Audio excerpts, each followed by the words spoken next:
By the next evening, I stood in front of the cracked mirror, smoothing Daniel's favorite blue dress over my hips. Naomi had mended the hem that afternoon, her hands steady like she could stitch me back together too. She tied off the last thread, smoothed the fabric, and nodded. "Beautiful," she said, "and not just the dress." I tried to smile. Feels strange wearing a piece of another life. "Maybe it remembers joy," she said softly, smoothing the fabric once more. "Borrow a little tonight." Lamplight softened her silver hair. Her Bible lay open beside her cup. For one heartbeat, I almost believed her. Outside, the air bit sharp and clean, hinting at snow. Frost filmed the truck windshield. I traced a heart in it with my finger before it melted. Town lights shimmered at the edge of the valley, a string of stars pretending to be safe. As I drove, fields blurred, frosted fences, cedar silhouettes, a sky full of breath. Halfway there, the radio caught an old country station, some song about second chances and the hands we hold after loss. The chorus knew my story. I let it play, low. Lyrics moved through the cab like a prayer and a dare. Stonehaven Square looked half dream, half memory. Paper luminarias lined the cobblestones, white lights stitched the storefronts. Snow sifted slow through the glow. The air smelled of cinnamon, pine, and wood smoke, like the town had decided, just for tonight, to believe in peace. I parked beside the courthouse and sat a minute, palms on the wheel, heart running wild. "You can do this," I told the windshield. "Smile. Breathe. Don't look for ghosts." I stepped into the cold and the music found me, fiddles tuning, laughter rising, a hum like the world trying to be kind again. For the first time since the fire, I let it. Stonehaven had outdone itself. Strings of lights webbed the square from lamppost to lamppost, turning the cobblestones to gold. Vendors crowded the street, quilted mittens, jars of cider, pine garlands, and the air thrummed with music and talk. Cinnamon and roasting chestnuts wrapped the night in a warmth that felt almost holy. I tucked my hands into my coat and drifted with the crowd. Couples swayed near the gazebo. Kids chased paper stars through the snow. For a moment, the ache let go. Then a voice cut low behind the wreath booth. "Mara." She stood close to a man in a leather vest stitched with a small silver thorn. Blackthorn. I should have kept walking, but her posture, rigid, cornered, rooted me behind a rack of ribbon wreaths. "Boss wants an answer," the man murmured, voice oil slick. "He's in town. Wants to know if you're in or out." Mara's jaw tightened, fist closed at her sides. "And if I'm out?" He stepped closer, crowding her against the booth. "Then you lose Lawson anyway. Everyone knows the widow's got Beau looking sideways at his own blood." "The widow? Me?" The word splintered. His smile thinned. "Cole's half gone already. You want to watch Beau follow her into the fire, or be the one he comes home to when the ashes settle?" He tipped his hat and vanished into the swell of coats and scarves. Mara smoothed her face, flat as a ledger line. When her eyes met mine, she looked straight through me. I backed away, pulse hammering. The cocoa stand's heat hit like rescue. Steam curled from copper pots, and someone laughed, a sound that pulled me back to now. "Looks like you made it," a voice said behind me. "Beau." He stood in lantern glow, snow dusting his hat brim, hands tucked in his jacket pockets like he'd been there a while. His eyes caught the light and held it. "You look cold," he said. "I'm fine." "You're shivering." He bought 2 cocos, mine with extra marshmallows like he remembered, and pressed one into my hands. Our fingers brushed, and the cold fell away. "You remembered," I said, softer than I meant. "I try to." A stray curl slipped loose. His thumb brushed it back, careful, as if he was still deciding whether he had the right. A familiar profile caught my eye. "Detective Morrison?" He turned, cup of cider in hand, smile easy under his mustache. "Evening, Mrs. Harper." "What are you doing here? I'm surprised you came all the way from Brookdale." I smiled. "Didn't take you for a festival man." He chuckled, the sound warm and neighborly. Best tree lighting in the state. My wife's been talking about it for weeks. She's over there, standing in line for a funnel cake. That so? Even lawmen need a little Christmas spirit.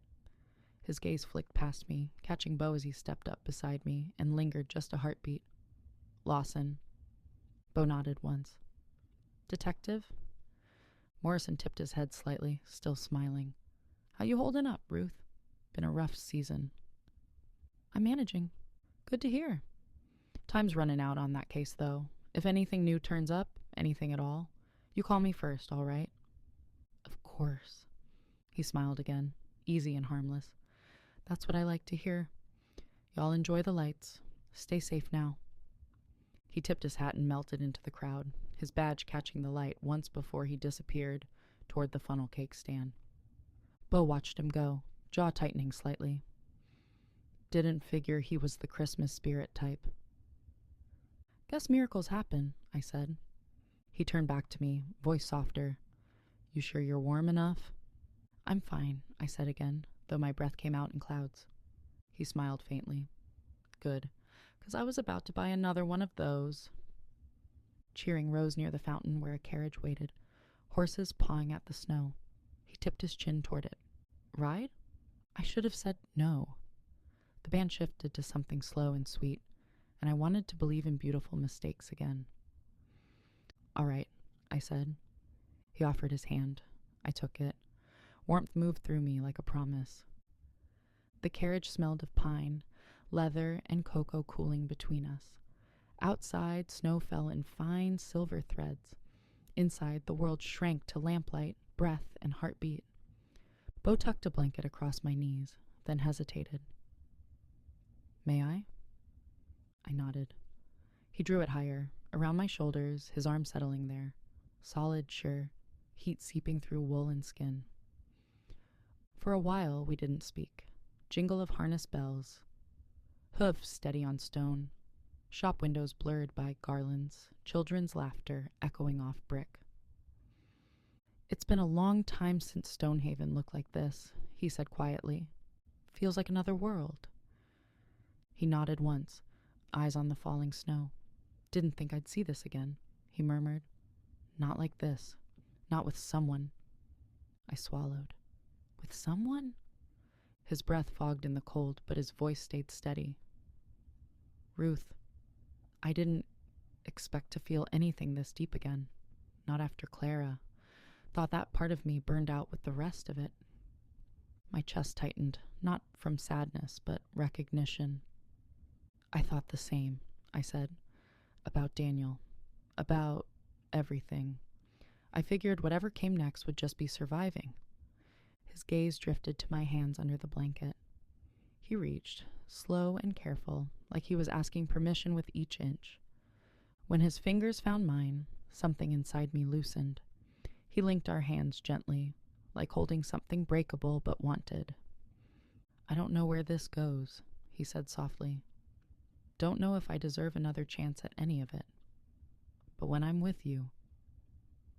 He exhaled, almost a laugh. I don't feel like I'm walking around with half a heart anymore. Warm, fierce emotion hit me so fast it scared me. I didn't expect this either, I whispered. Didn't expect you. His thumb swept once over the back of my hand, tender, grounding. You don't have to be sure tonight, he said. Just don't pull away. I didn't. I couldn't. The carriage rounded the square and stopped near the great spruce strung dark with bulbs. A voice rose over the loudspeaker, warm and bright. Ready, Stonehaven? Let's count it down. The crowd answered. 10, 9, 8. Bo's arm tightened. Look at me. 7, 6, 5. I did. The noise, the cold, the fear faded. 4, 3, 2. His thumb traced the tremble at my jaw. His other hand lifted, cupping my face with devastating gentleness. My hand fisted his coat like I could anchor us both to this moment. 1. The tree exploded with light, gold rushing over us like sunrise. Gasps, applause, fireworks, music, but all I felt was him. He didn't look away. Bo, I breathed, barely sound at all. He leaned in, slow, deliberate, eyes asking permission he didn't dare speak aloud. I answered by leaning just an inch. It was enough. His mouth brushed mine. A soft, trembling press, warm and careful, like he was afraid I'd break, like this was something holy. Not hunger, not urgency, just truth. A kiss that felt like a vow, whispered against winter air. A kiss that said, I'm choosing you, even if I shouldn't. He pulled back only a breath, foreheads touching, both of us shaking like the ground had shifted beneath our boots. This, I whispered, eyes closed. This feels like something we'll have to answer for. His thumb swept my cheek, slow. Then let it be a prayer worth saying. We both exhaled, ragged, disbelieving. A soft laugh slipped out of me, matched by his, like two people stunned by their own courage. We're gonna regret this, I whispered. Maybe, he said, voice rough and reverent, but not tonight. Cheers still shimmered as the carriage rolled to a stop. Snow caught the string lights in silver threads, melting where it touched the blanket. Bo climbed down first, boots crunching. He turned, hand extended.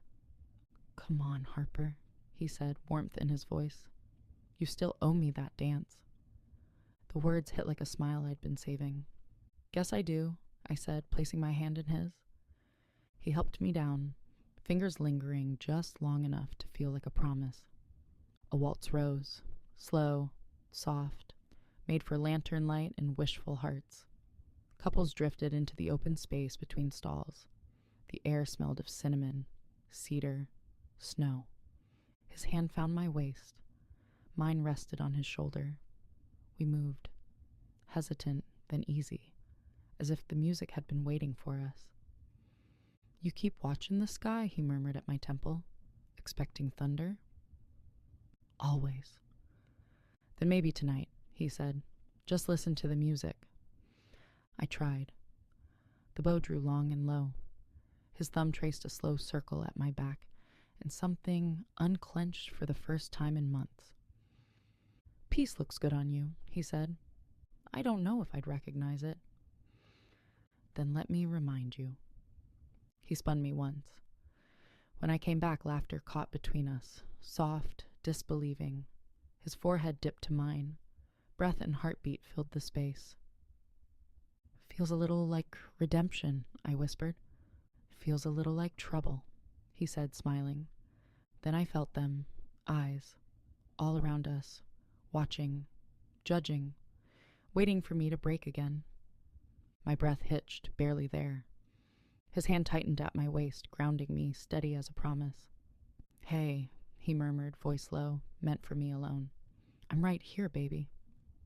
The word settled something deep inside me, warm, certain, a shelter in the middle of the storm. The crowd clapped to the beat. Lights shimmered overhead. His hand stayed firm at my waist, pulling me close enough to feel the question in the air. Don't make promises you don't plan to keep, he murmured. I never said I wouldn't. His eyes darkened. For a moment I thought he'd kiss me there. Lights, crowd, consequence be damned. The song held us suspended, swaying between want and wisdom. The bow faded, then another voice split the air. You've got a filthy mouth, Cole Lawson. Kenzie. Her shout cracked across the square. The crowd stilled, faces turning toward the cocoa stall. Cole leaned against a lamppost, whiskey glinting in his hand. Well now, he called, grin sharp. If it isn't the preacher's pet. Didn't like what I said? Maybe quit begging attention from men who already picked better. Bo went rigid. Stay here, he said, but he was already moving. Bo! Too late. Cole's grin widened. Don't tell me this is an engagement. Should I pencil it in, Ruth? Between the nativity and the pie judging? Uneasy laughter rippled. My pulse slammed. Cole's gaze slid to his brother. Your cousin's barely cold, and you're sniffing after his widow. Tell me, brother, was it the land or the woman first? The world snapped. Bo's fist met Cole's jaw, a crack that echoed like a shot. Cole dropped hard. Blood sprayed. The square erupted. Screams tore through the crowd. Bodies surged, shoving, crashing into stalls. Blackthorn men materialized from the edges, coats flashing dark between panicked faces. A table flipped. Hot cider sheeted across the cobbles, steaming in the cold. I fought toward Bo, but the crush pinned my arms.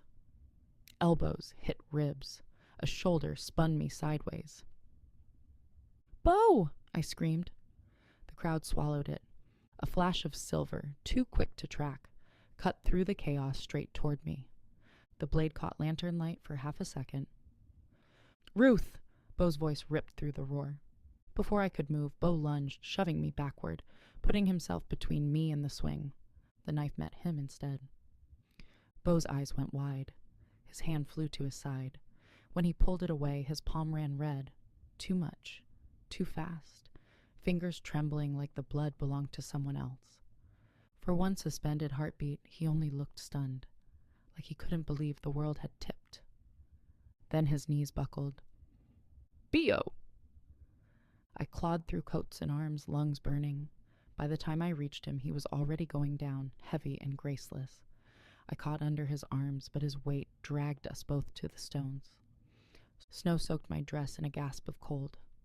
Blood bloomed across white. Too bright, too fast. "No, no, no," I gasped, pressing hard against the wound. Heat surged between my fingers with every thud of his heart. "Stay with me. You hear me? Stay." His eyes found mine, fading but fighting. "Lord," the word came wet, strangled. "Keep." The prayer broke. "Bo!" I shook him, palm to his cheek. "Don't you dare! Don't you dare!" Sirens wailed beyond the square, closing fast. Kenzie shoved through, screaming for medics, voice raw. I held harder, hands slick and shaking, snow falling thick enough to turn the lights to halos. The world narrowed to one sound, the faint, stubborn beat of his heart under my palms. His fingers twitched against mine. His lips moved, barely a whisper. "Ruth." Not Harper. Ruth. My name like a prayer he was still trying to finish. "I'm here," I choked. "I'm right here."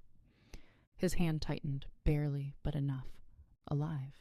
Barely, but alive.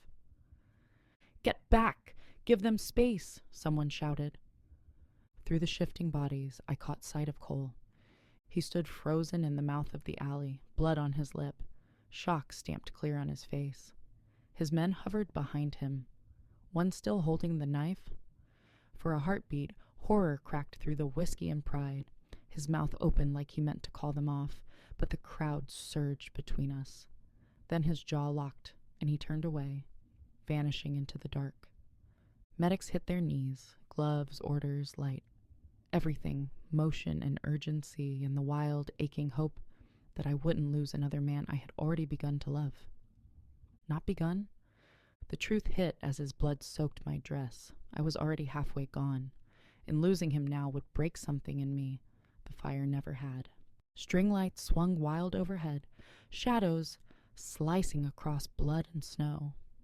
For a moment I couldn't tell where the music ended and the screaming began. "Bo!" The name tore out of me, raw. His weight pulled me to my knees. The air smelled like copper and fireworks in winter, cold so sharp it burned. He blinked once, dazed. "Ruth." "I'm here," I said, pressing both hands to the wound, warmth flooding through my fingers and steaming in the air. "Don't talk. Don't." His breath hitched. "It's fine. You're safe." "It's not fine." My voice cracked white in the cold. "Stay with me." People crowded in. Shouts, boots skidding on packed snow. Sirens somewhere far away. A gloved hand grabbed my shoulder. "Ma'am, you need to move." "I'm not leaving him." The paramedics pushed through, voices sharp and calm. "Pressure here. Pulse weak. Let's move." I tried to keep my hands on him, but they lifted him anyway. The stretcher legs clicked, snow scattering under the wheels. salt crunching like glass. "Where are you taking him?" I cried. "County General," one said over the noise. "Closest trauma center." Kenzie appeared at my side, breath fogging hard. "Come on, Ruth. We'll follow. Now." My legs finally remembered how to move. We stumbled through the crowd as the ambulance doors slammed and sirens split the frozen air. I caught one last glimpse of him through the glass. Still, pale wires already glinting under the harsh lights. Then he was gone.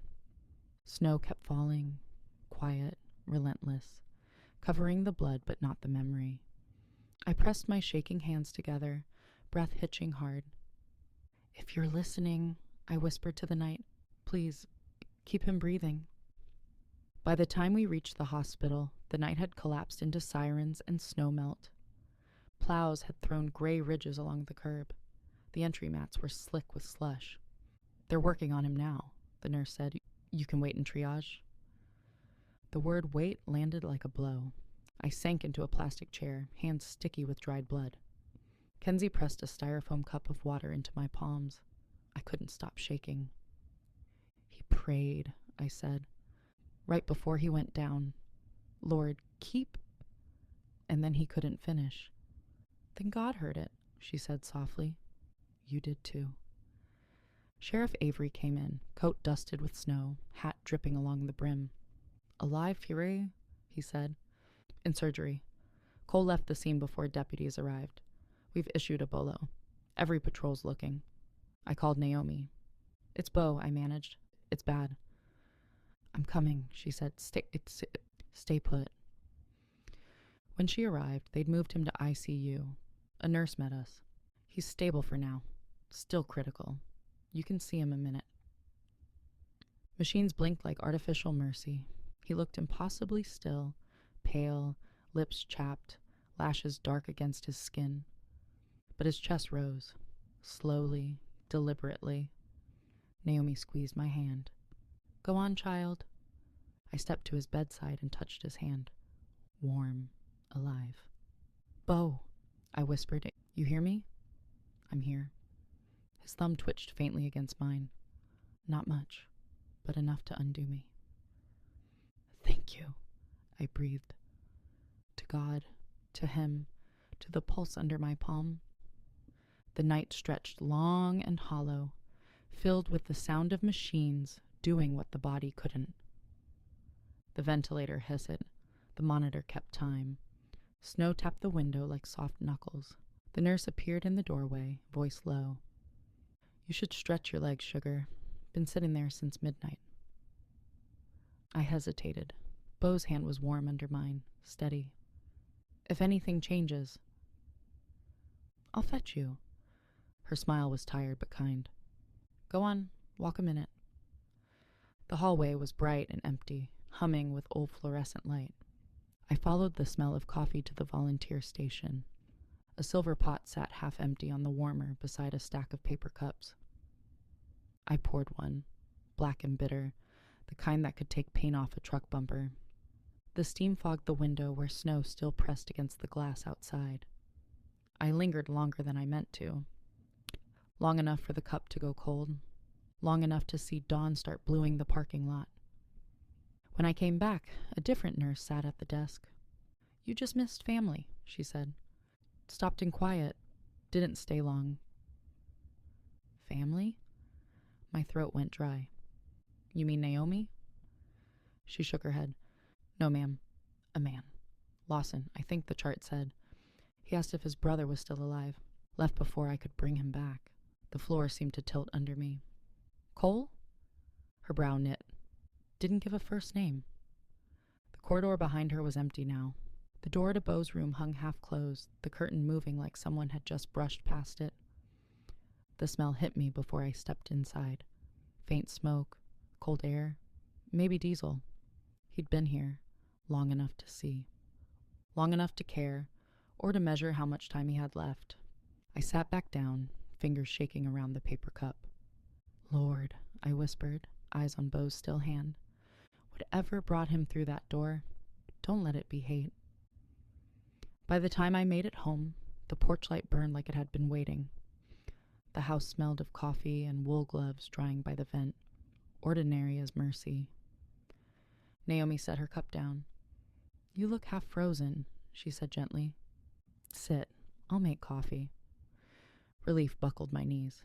I sank onto the sofa, hands trembling in my lap. "Naomi?" My voice shook. "He stepped in front of me." Her eyes lifted sharply.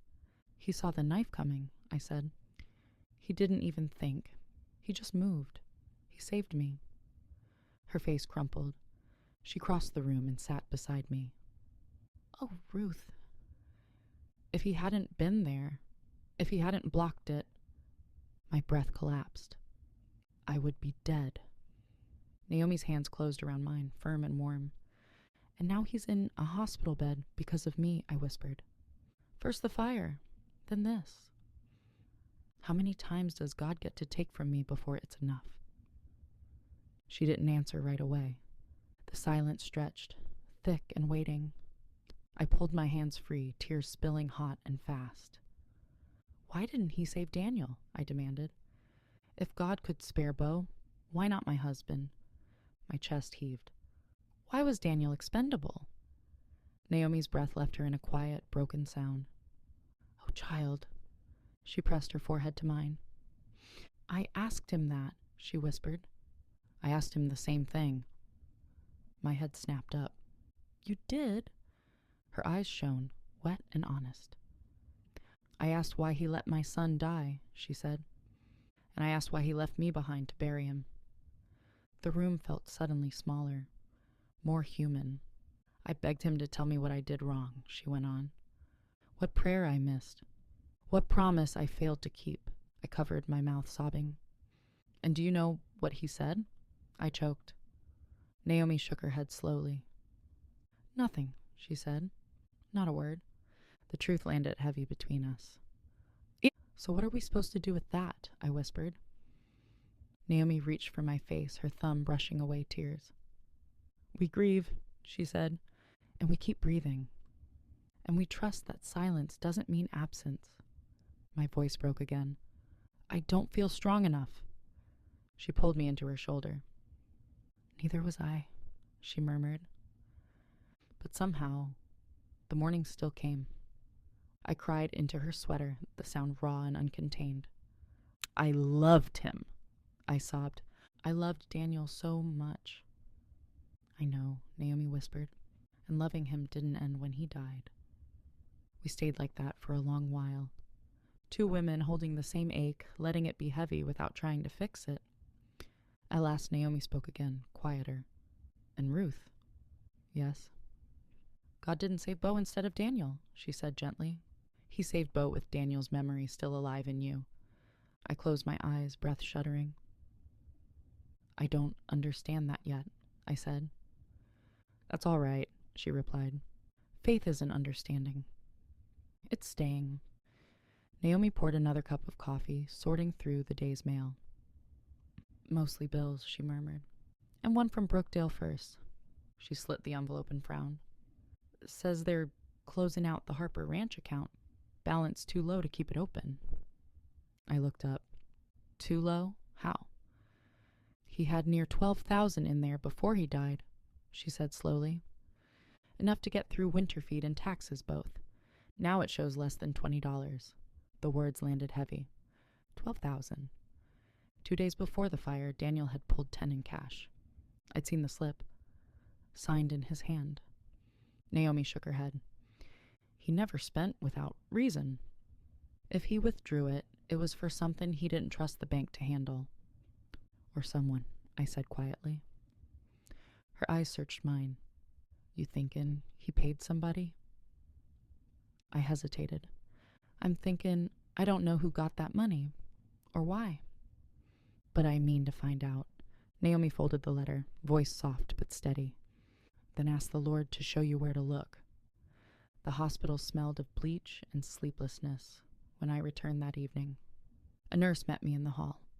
"Vitals held steady. We're removing the ventilator now. You can wait just outside." Kenzie slid into the chair beside me, hair pulled back, cheeks pink from the cold. "Naomi said you'd be pacing holes by sunset." A weak laugh escaped. She's not wrong. You've been through hell, she said. Nobody expects you to hold it together. I just can't lose him. You won't. He's too stubborn to let go of you now. The nurse reappeared, smiling. Ready? The room was dim with evening light, sterile and too quiet except for the steady beep. He was pale, so pale the bruises looked like ink, but breathing on his own. His lashes fluttered once, twice. His eyes opened, hazy and searching. When his gaze found me, the faintest smile touched his mouth. There you are, he rasped. Thought I'd lost you? Something broke loose in me. Tears blurred everything as I caught his hand. You almost did, I choked. Bo, why would you do that? Why would you step in front of a knife meant for me? His thumb brushed my cheek, weak but sure. Because I love you, Ruth. His voice was rough but steady. I'm crazy about you. Have been for a long time. I froze. I know it's messy, he whispered.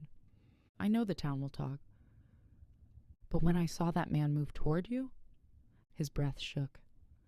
I'd burn down the whole world before I let it take you too. Tears spilled warm onto our joined hands. I can't live another day with you not hearing it, he said. I love you. Not out of guilt, not out of grief, not because of Daniel. His fingers tightened faintly around mine.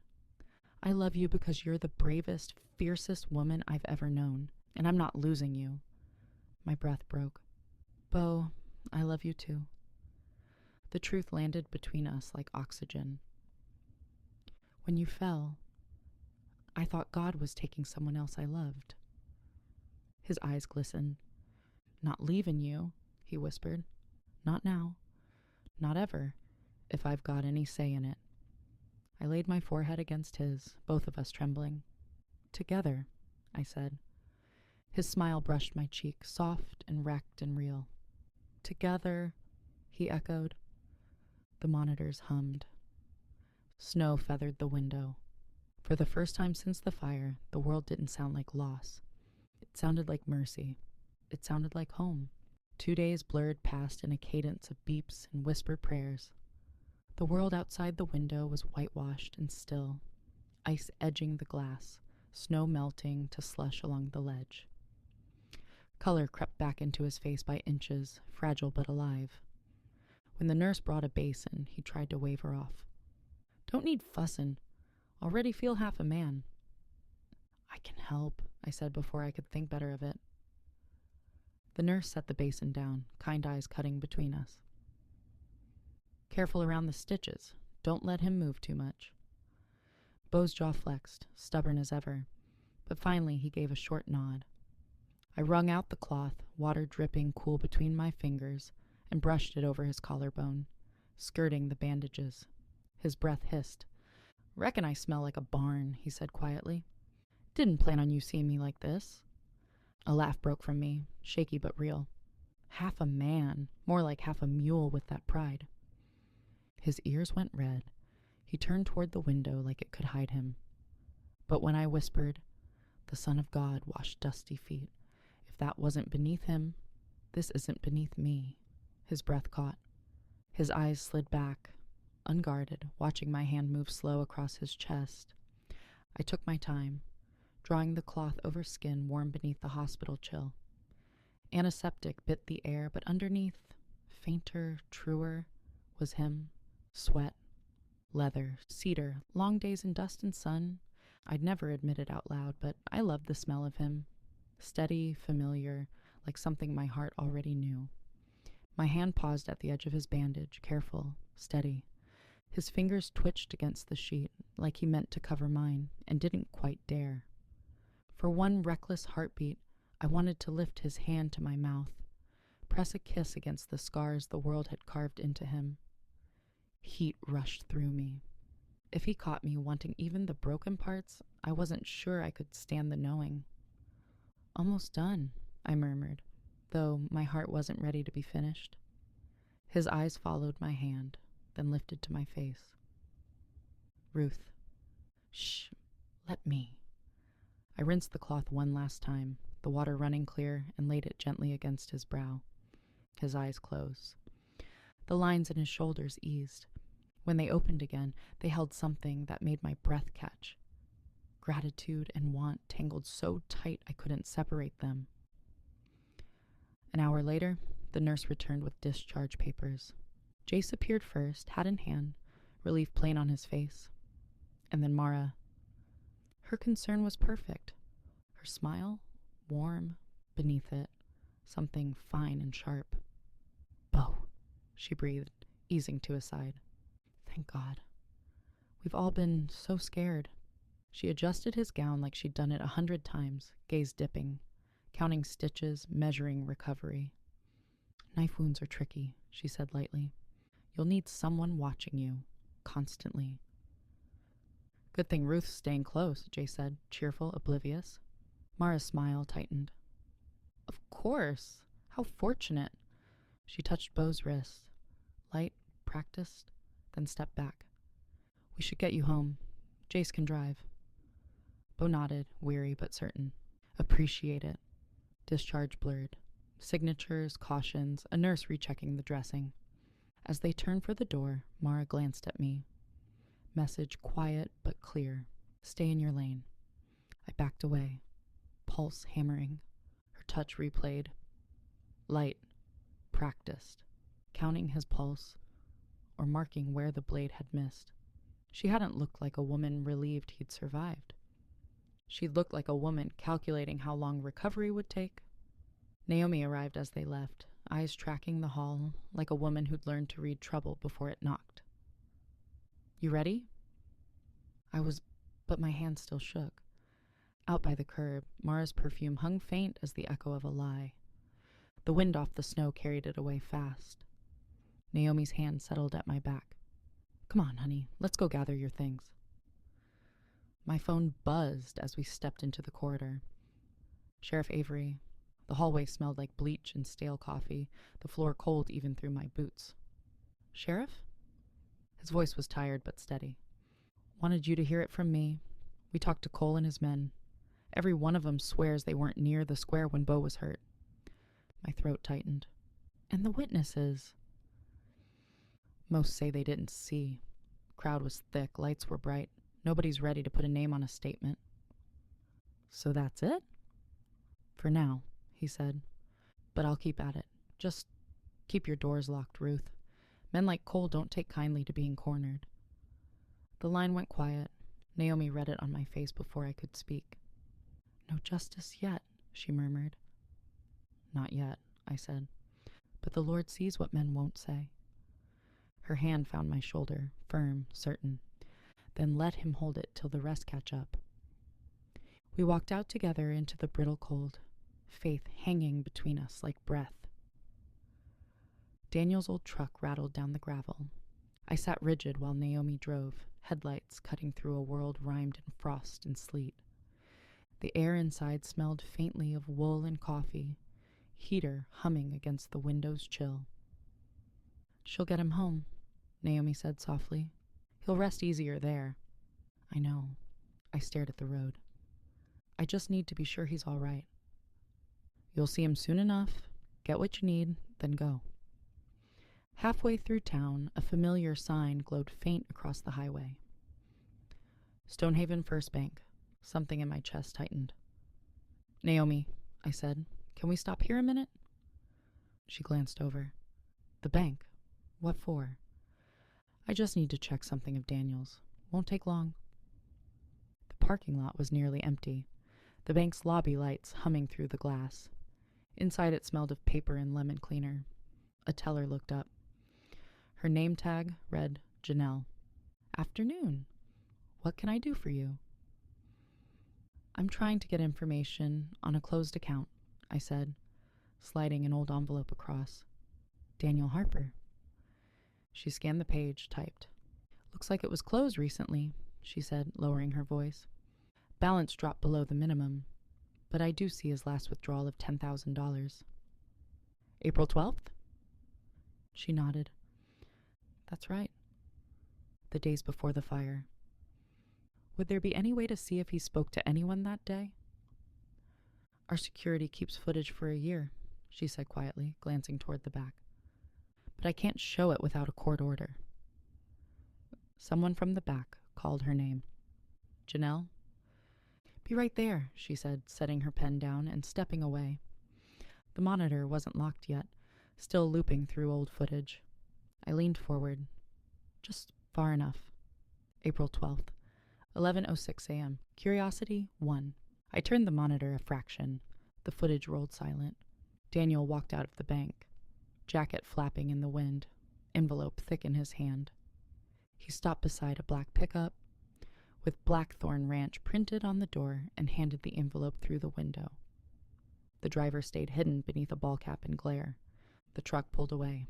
I flipped the monitor back as Janelle returned, smiling like nothing had shifted. Sorry about that. Anything else I can help you with? No, I said quickly. That's all. Back in the truck, Naomi looked at me. Find what you needed? Enough to keep me up tonight, I said quietly, buckling in. I've got questions about what Daniel was doing, and I'll get to them. But right now, Bo needs me, and I need to get home and pack my things. She nodded once, started the engine, and turned toward the road. As the town lights faded behind us, I looked out across the fields. Flat, dark, and waiting. Whatever Daniel had started, whatever that money had bought, I'd find out soon enough. But not tonight. Tonight, Bo was still breathing. And that was enough. I'd made this drive 100 times. Down the valley, past the ridge, through the pines.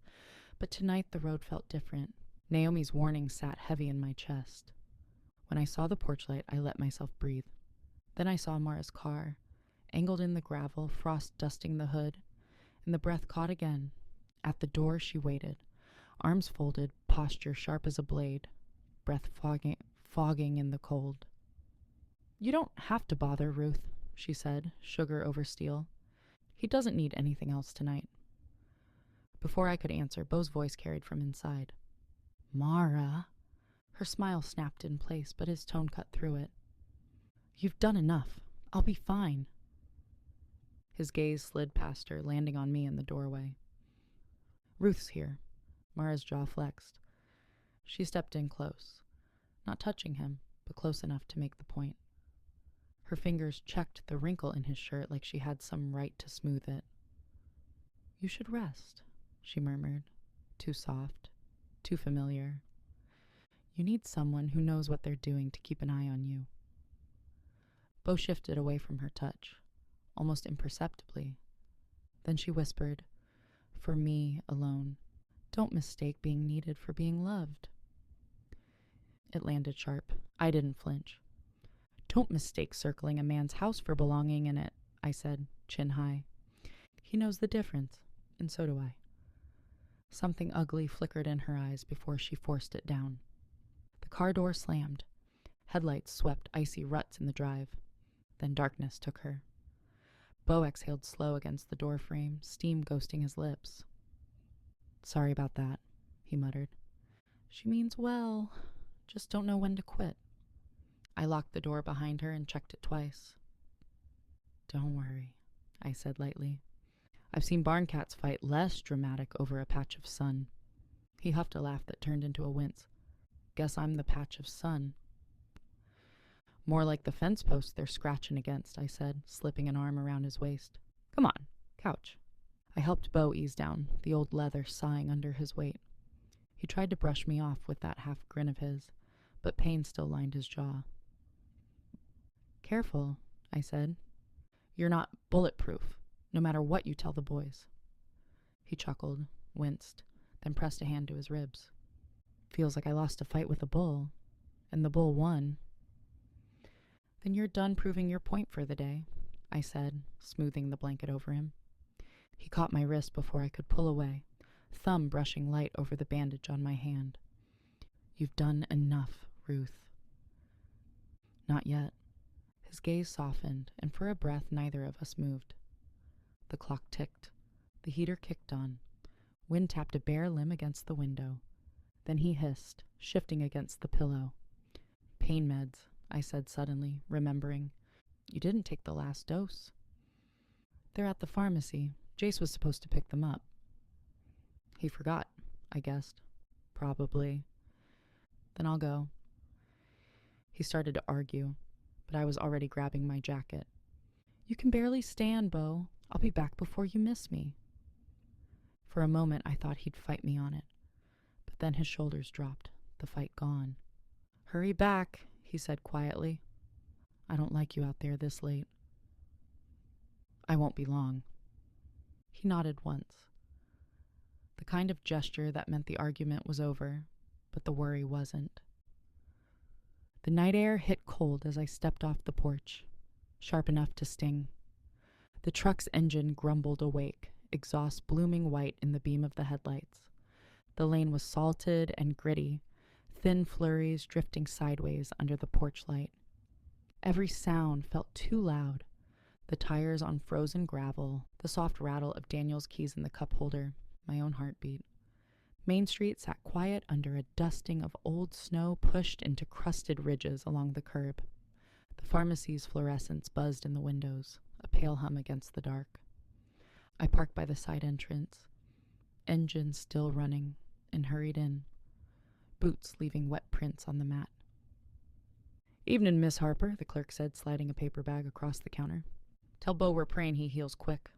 Thank you, I said, tucking the bag under my arm. When I stepped back outside, the street had gone still. A single truck idled 3 spaces down. Dark windows, lights off, exhaust tracing a faint white ribbon.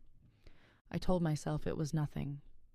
But when I started for my own truck, the doors on that one opened. 3 men climbed out, denim dark with sleet, blackthorn patches glinting green in the pharmacy light. Boots scraped ice like they meant to block my way. Well, look here, one said, voice lazy and wrong. Lawson's girl running errands in the middle of the night. Touch him or his name again, I said, steady, and I swear you'll regret it. The grin that followed said he liked the fight in me. Feisty. Let's see how long that lasts. He stepped closer, close enough that I could smell beer and gasoline and cold iron.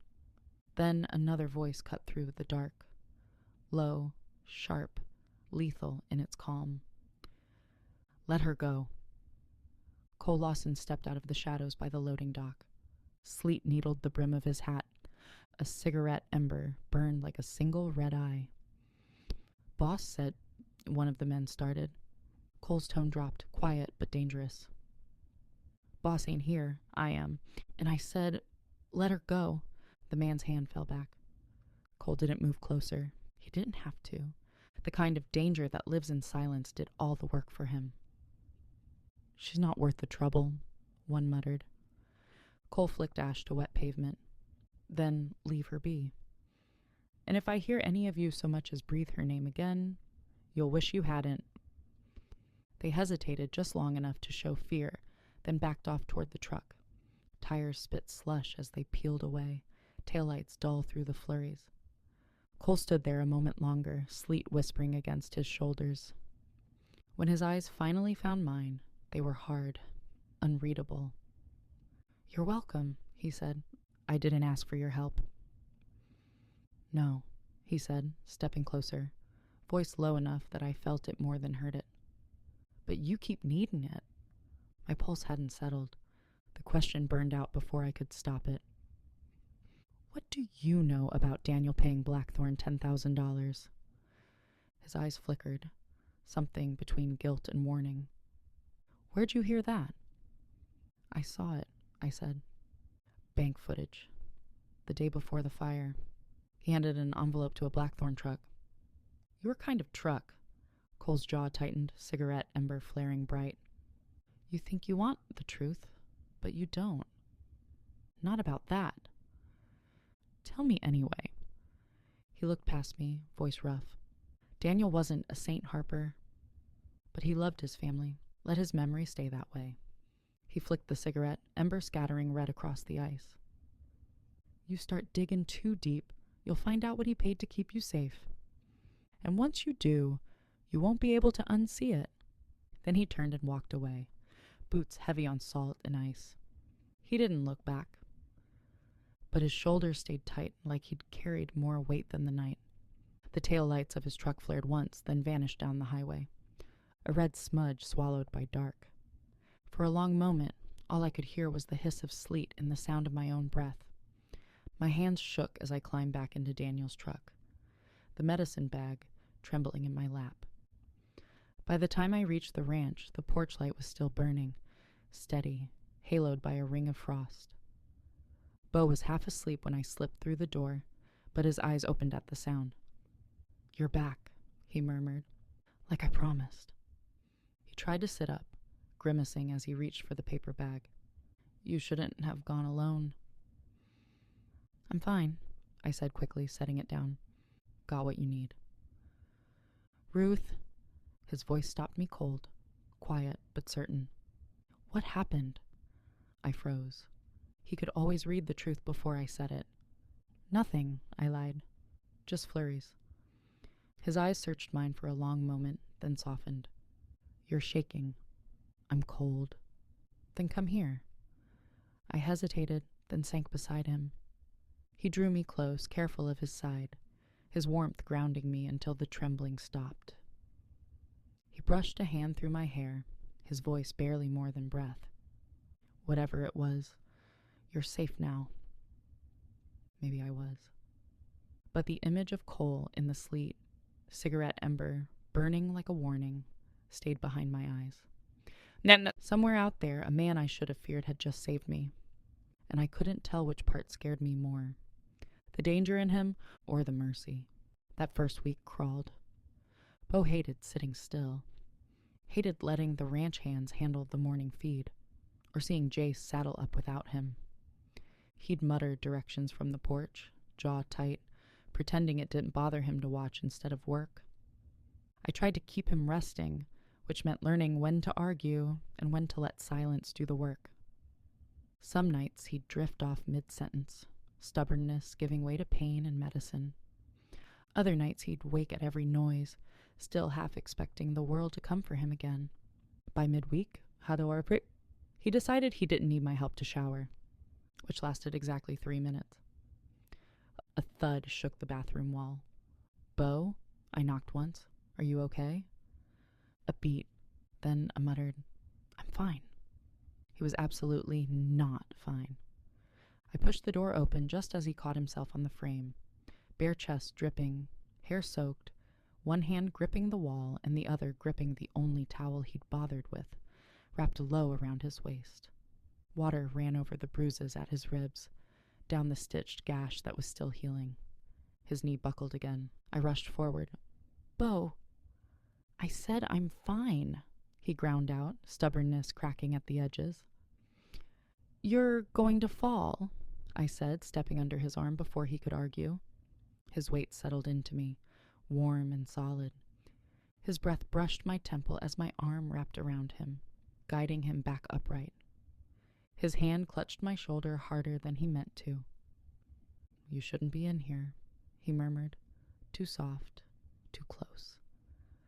"Well, you shouldn't be face first on the floor," I whispered back, which would have sounded stern if my pulse wasn't betraying me. His fingers tightened at my waist. Reflex, not intention, but the heat of it shot straight through me. "Ruth." My name and his voice did something reckless to my heart. I tried to keep it practical. "Just lean on me." His eyes flicked down, briefly, to where my hand rested at his hip, above the knot of the towel, then slowly back up. "You keep holding me like that," he whispered, voice rough enough to undo me, "and I'm liable to lose every bit of sense I've got left." My breath caught. "Bo!" He didn't move. Neither did I. The air between us tightened, humming with everything we weren't doing. Finally, I forced myself to guide him toward the bench. "Sit," I managed, "before you make this worse." He sank down slow, controlled like he felt every inch. His hands slipped from my waist, slow, reluctant, like the loss of contact stung. Water pooled beneath him. My heartbeat felt loud enough to echo off tile. We didn't kiss, we didn't touch again, But we'd crossed into something honest, something neither of us could pretend not to feel anymore. When I finally stepped back, his eyes followed me like gravity itself had shifted, and the truth settled deep. We were both one breath from falling. By the start of the second week, the purple along Beau's ribs faded to sullen yellow. He walked the length of the porch, slow, steady, stubborn, boards faintly slick with frost, pretending not to need a hand while I pretended not to hover. Midweek, he cleared his throat like a man admitting to a weakness he didn't have. "Gotta run an errand in town," he said, shrugging into a jacket. "Won't be long." I didn't ask what kind. He didn't offer. He came back quiet, eyes brighter around the edges. The kind of look a man gets when he's carrying something he won't set down yet. By Friday, the air bit less sharp. The kind of late winter tease that hints at spring, then freezes you by sundown. I was sweeping the back hall, the soft scrape of the broom mixing with the creak of floorboards, when Beau's voice carried from the kitchen. "You busy tonight?" I looked up. He was leaning against the counter, one good hand wrapped around a mug of coffee, the other tucked protectively against his ribs. "Always," I said. "Why?" "Because I'm taking you out." His tone was calm, but something in his eyes, steady, deliberate, made my pulse skip. "Beau, you're still healing. You don't need—" "I said I'm taking you out," he repeated, slower this time, like he meant every word. "We'll keep it simple. You go home, get ready. I'll pick you up at 6. It wasn't a question. It wasn't even an argument worth having. It was Beau. Quiet command wrapped in gentleness. And somehow, I didn't want to fight it. He left me there smiling into the dust motes, the broom forgotten in my hand. I drove home with my heart in my throat. The little house held the hush of late winter.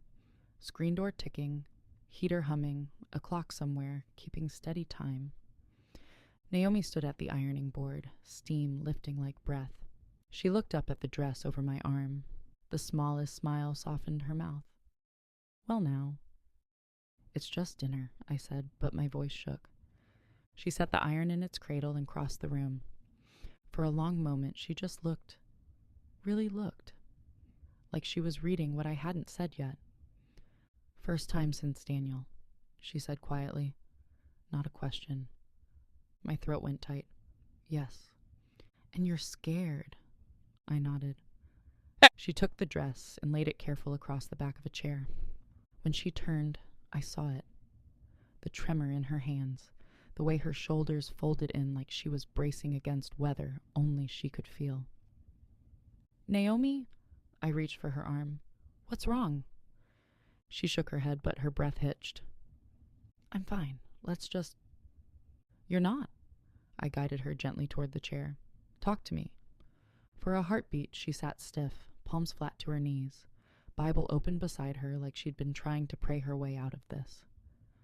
Then her voice came small and broken. Nothing like the iron-spined woman who's kept me upright for months. "This is my fault," she whispered. "All of it." "What?" "The ranch. The fire. Daniel." She pressed a hand to her mouth. Tears slipped fast. "I should have sold that place years ago. Should have made them walk away before it cost them everything." "Naomi, no." "Daniel begged me after John died," she pushed on, voice shaking. "Said the land was cursed. Said we'd lose everything if we stayed. But I was stubborn. Said Lawson blood built that ranch, and Lawson blood would keep it." Her eyes lifted, red, raw. "And now Lawson blood's in the ground. My husband, my boys." Her voice cracked. "How much more before I learn?" Something in me broke at the sound. I knelt and caught her hands. "You didn't kill them," I said, steady as I could. "Cole did, Blackthorn did, greed did, not you." "I gave them something worth dying for," she whispered. "That's just as bad." "No." I squeezed until she met my eyes. "You gave them something worth living for. There's a difference." "Is there?" Her mouth trembled. "From where I'm sitting, I can't see it." "Daniel didn't die for land. I said firmly. He died because evil men made evil choices. You can't carry their sin, Naomi. It'll crush you. You carry it. Her gaze didn't flinch, gentle and devastating. Every morning I see it in your eyes. The what-ifs, the if-onlys. You blame yourself for not being there, for not knowing, for breathing when he didn't. The truth of it burned. Then we're both fools. A sound escaped her. Half laugh, half sob. The room breathed with us. Clock ticking, heater humming, a cardinal calling from the hackberry outside the frosted pane. She turned our hands and gripped hard. You don't blame me? For Daniel? No, the word landed clean. And you can't blame you either. We didn't light the match, Naomi. We're just the ones left standing in the ash. She pulled me in, arms fierce, the way a mother shores a daughter against weather. Then we stand together, she whispered into my hair, and we don't let the fire win. Together, I said. The clock ticked. The cardinal sang. And somewhere between one breath and the next, the guilt we'd each been drowning in alone became something we could finally set down together. When she let me go, her eyes were wet, but clearer. She cupped my face with trembling hands that steadied as they touched me. Ruth Harper, listen to me. Her voice gathered iron and velvet both. Daniel loved you fierce and true, and if he's watching from glory, and I believe he is, he's not angry, he's not hurt, he's relieved. Fresh tears blurred the room. How can you know that? Because I knew him. Her thumbs chased tears I couldn't stop. That boy would have walked through fire to see you safe. And if God's seen fit to put another good man in your path, one who will stand between you and the dark the way Daniel did, that's not betrayal, child. That's mercy. Something in my chest loosened, a knot I'd been carrying since the day I met Beau's eyes across that fence line and felt my heart stir for the first time since grief. I'm scared, I whispered. What if I forget him? You won't. Certain, simple. Love doesn't erase love. It makes room. She stood, tugged me up, reached for the blue cotton dress. Now, let's get you ready. I won't have that man waiting on the porch all night because I kept you here drowning in guilt. She buttoned me into the dress with the same careful hands that once tended scraped knees and fevered brows. Pin in her teeth, she tamed a curl behind my ear. You're allowed to be happy, she murmured. Daniel would want that. And baby, I want it too. I met her eyes in the mirror. What if I'm not ready? Then you go slow, a soft smile. But don't mistake fear for wisdom. Sometimes the Lord hands us good things right when we feel least deserving. That's called grace. She stepped back, studying me with that quiet pride mothers say for moments that matter. You look beautiful. I feel 17. Her laugh was real this time. Good. Be 17. Let him open doors and make you feel like the only woman in the world. You've earned it. Headlights swept across the lace, catching the faint glitter of frost on the window.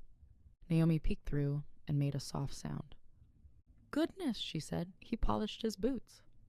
I laughed, shaky but true. She squeezed my hand. Go on, she said, then softer. And Ruth, thank you. For what? For letting me say it out loud, for not making me carry it alone. Her eyes shone. For being the daughter I didn't know I still needed. That undid me. I hugged her hard, both of us crying again, but this time it felt like release, not ruin. She swiped her cheeks, smiling through it. Go on now, before he thinks you've changed your mind. Something warm pressed against my ribs, lifting and breaking all at once. I won't, I whispered. Outside, Beau's truck idled in the drive, headlights stretching long across the yard. The porch light caught the silhouette of him leaning against the fender, hat low, boots polished, shoulders squared, like a man trying not to look nervous and failing just enough to be endearing.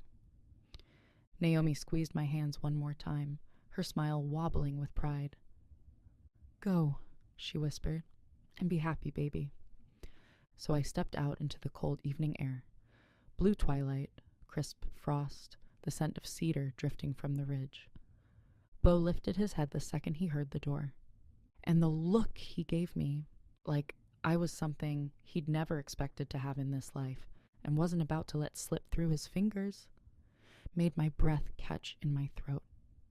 For the first time since the fire, since grief rewrote my world in ash and ache, I felt it down to the bone. I wasn't walking away from anything. I was walking toward something good, something steady, something meant, something that looked a whole lot like hope.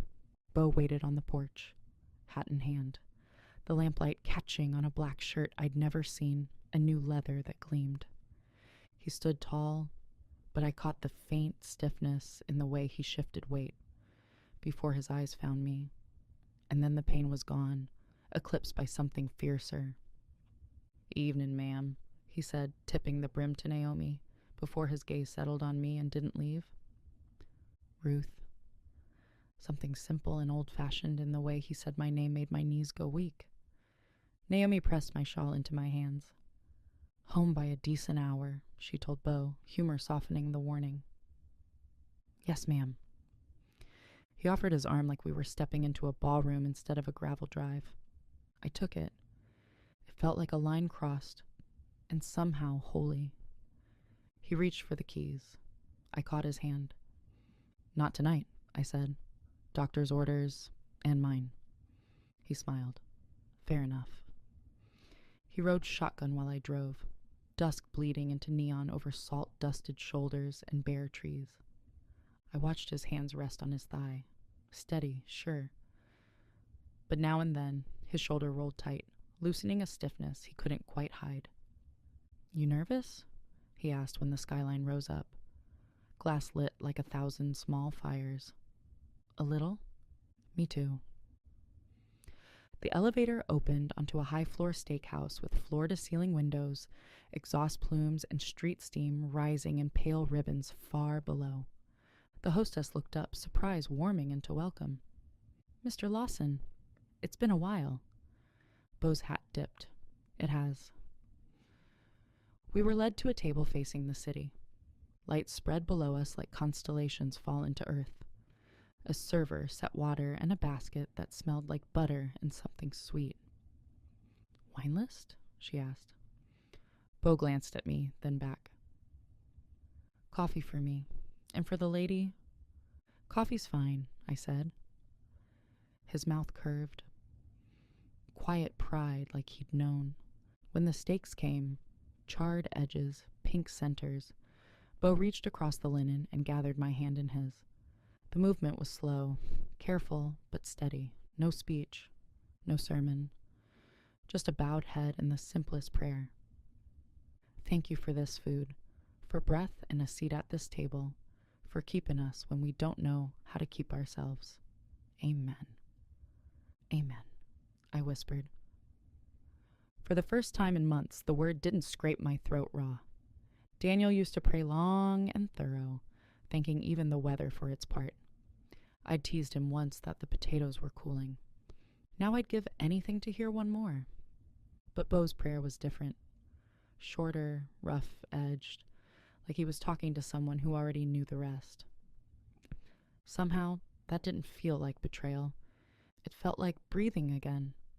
When dessert came, pecan pie the size of my hand, he pushed his plate aside, leaned in a little, and his voice went quiet.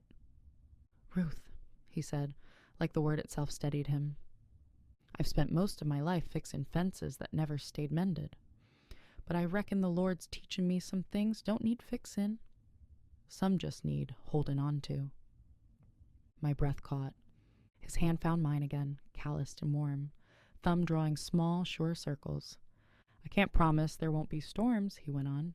"But if you'll let me, I'll stand with you and everyone." The quiet between us wasn't empty. It was full. full of everything we weren't saying and everything we already knew. The city lights shimmered on the glass, soft gold against the dark, and for a long moment neither of us looked away.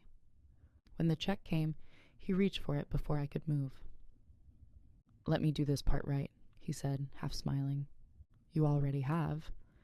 He chuckled low, almost shy. "Not yet, but maybe I'm getting there." I hesitated, then reached into my purse and set something small between us, on the white tablecloth. The tiny folded slip of paper, the one Daniel had slipped to me at the Brookdale Creamery all those years before. Beau's brows drew together. "You kept that?" "For years," I said, breath uneven. "I thought it was just a memory of how we started. I didn't know it was more than that." He stared at it for a long moment, then looked up at me with something like regret and tenderness tangled together.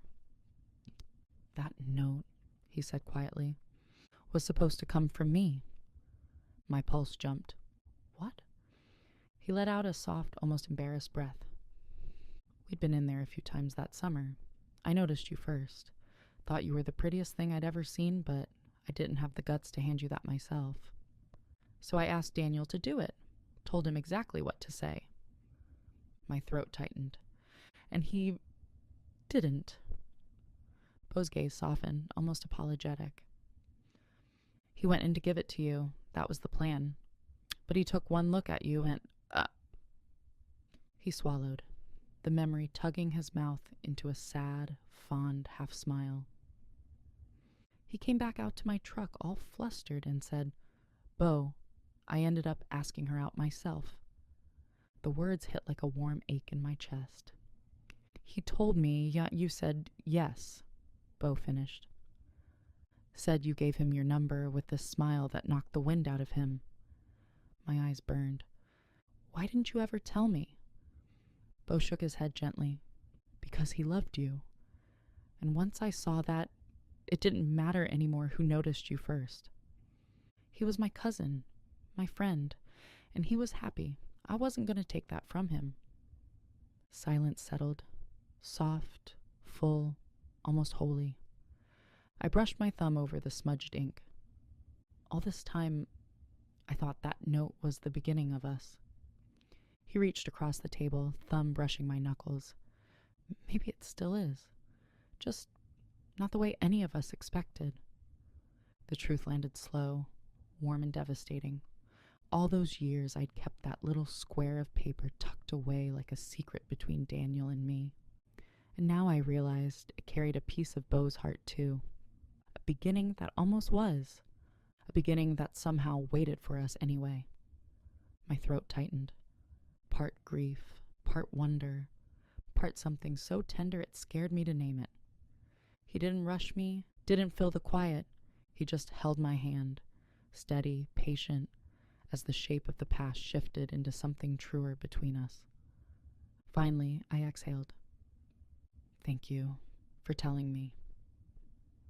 His thumb swept over my knuckles, slow and sure. "You deserve the truth." I folded the slip carefully, tucking it back into my purse. No longer a relic, something reclaimed, something rewritten. "Come on," he murmured, voice low, warm as the city lights behind him. "Let's get some air." He stood and helped me into my coat, fingers lingering at the collar, at the small hollow beneath my ear. The kind of touch that didn't stake a claim, just cared. Deeply. We stepped out into the night. Outside, the city hummed below like a heartbeat. He helped me with my coat, his hand lingering at my back, steady and sure. For a second, it felt like the world had finally stopped running from us. "Ready?" he asked, voice quiet. "Yeah," I said, meaning more than the night. He held the door open, and as the elevator door slid closed around us, our hands found each other again. Simple, certain, like a promise waiting its turn. The highway gave way to a winding rise, dark trees crowding close until it opened onto a ridge. The city lights spilled below in gold and white, endless as stars. I followed his directions, parked, and killed the engine. "Stay here a minute," he he said, and slipped into the dark. Through the windshield, I watched him lower the tailgate, spread quilts, stack pillows against the cab. From a brown bag, he pulled a thermos and 2 tin mugs. Steam curled up when he twisted the lid. When he opened my door, his grin was almost shy. "Come on," he poured. The cocoa was sweet and hot, warming all the way down. "Reckon it's not as fancy as what they serve uptown." "It's better," I said, and meant it. We settled under the quilts, our breath fogging faint against the cold. A thin crust of old snow rimmed the turnout, blue in the starlight. The city flickered below like 1,000 little fires. The heavens burned brighter still. His arm came around me, strong and steady, and I let my head rest against his chest. His thumb brushed the bend of my elbow, a simple rhythm that soothed and stirred all at once. Slowly his hand slid across my back. Lower. Heat pricked through me. Every nerve leaned toward him. I tipped my face up. The air went taut. For a breath, we just stared, breathing the same air, hearts knocking in rhythm. Then his mouth found mine. The kiss was slow at first, uncertain, then deeper, surer, as if all that restraint finally snapped.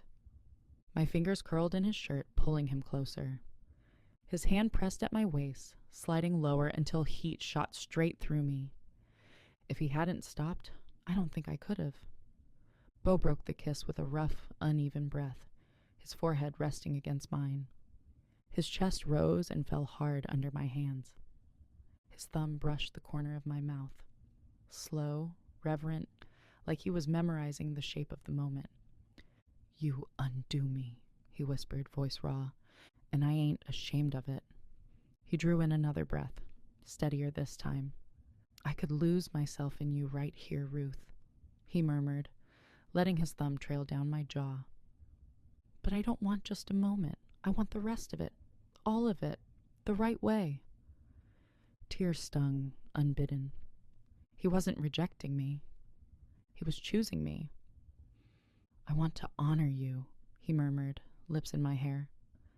I closed my eyes and breathed him in. Cedar, leather, and a safety I hadn't known I'd been craving. We lay there a while longer. Then he stirred. "Hey," he said softly, "if I let you fall asleep out here, Naomi'll tan my hide." A sleepy laugh slipped out of me. "She'd tan mine first." "Reckon you're worth protecting from both," he murmured. Reluctantly, I pushed up. Cold rushed in where his warmth had been. He winced as he sat up, hand going instinctively to his ribs. "You okay?" I whispered. "I will be," he said. "You make it hard to remember. I'm supposed to be taking it easy." "Then sit still," I said. "I'll pack up." "I'm still the man here," he grumbled, but there was no heat in it. We folded quilts, stacked pillows, breath fogging the air. When everything was put away, we stood between truck and sky, the city a spill of gold below us.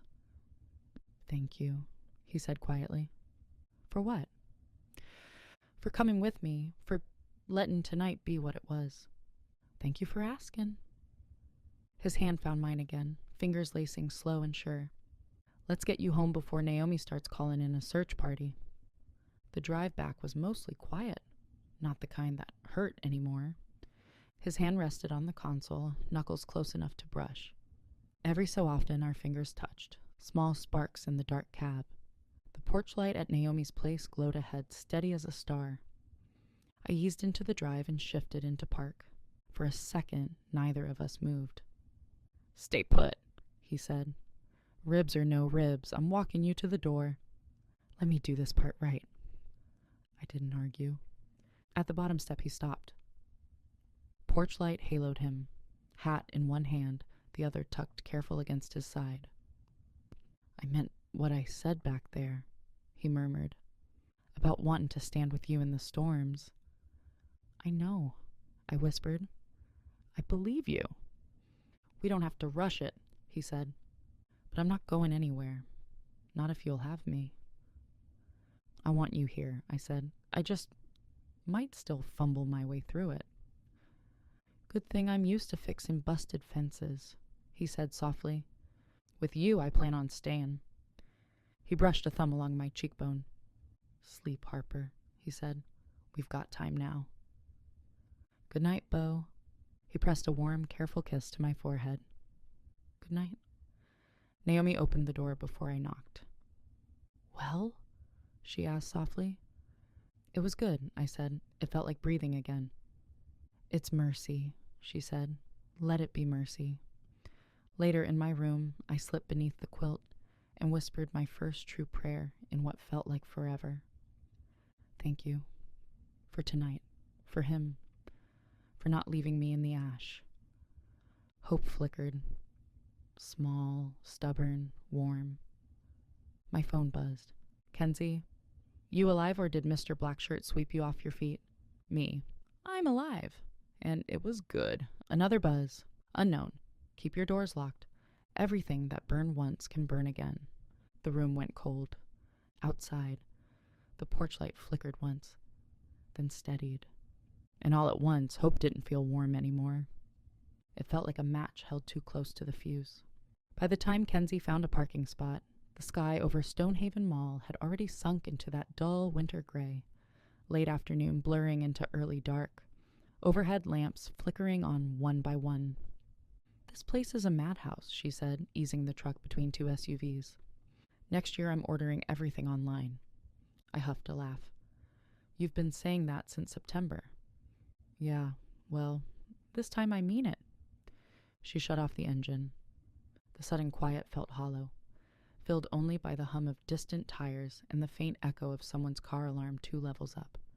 We climbed out, breath puffing pale in the cold. My scarf, Naomi's old one, itched at my throat. The air smelled like concrete dust and exhaust, the kind that stuck to the back of your tongue. "Food court entrance?" Kenzie asked, locking the truck. "Easier to navigate," I said, tucking my hands into my coat. "And warmer." We started toward the stairwell, boots clicking on the oil-stained floor. That's when I saw it. A black F-250 sat 3 spaces down from us. New, polished, dark tint on the windows. Too clean for a winter parking garage. Too quiet, and on the back window, in clear white vinyl, Micah 6'8". I slowed. Kenzie bumped my arm. "You good?" My eyes stayed on the decal. "That verse, I've seen it before." "Sure," she said. "Half the county slaps Bible stickers on their trucks." "Yeah." But the familiarity wasn't general. It was precise, like a stone dropped in my stomach. A memory surfaced. Night air, gravel under boots, the quiet hum of another black truck idling near the depot. Same dark tint, same verse in white lettering catching the security lights. I swallowed, forcing my feet forward. "It's nothing," I said. Kenzie shrugged. "If you say so. Now come on. I'm freezing." I followed her to the stairwell door. The metal handle burned cold against my palm.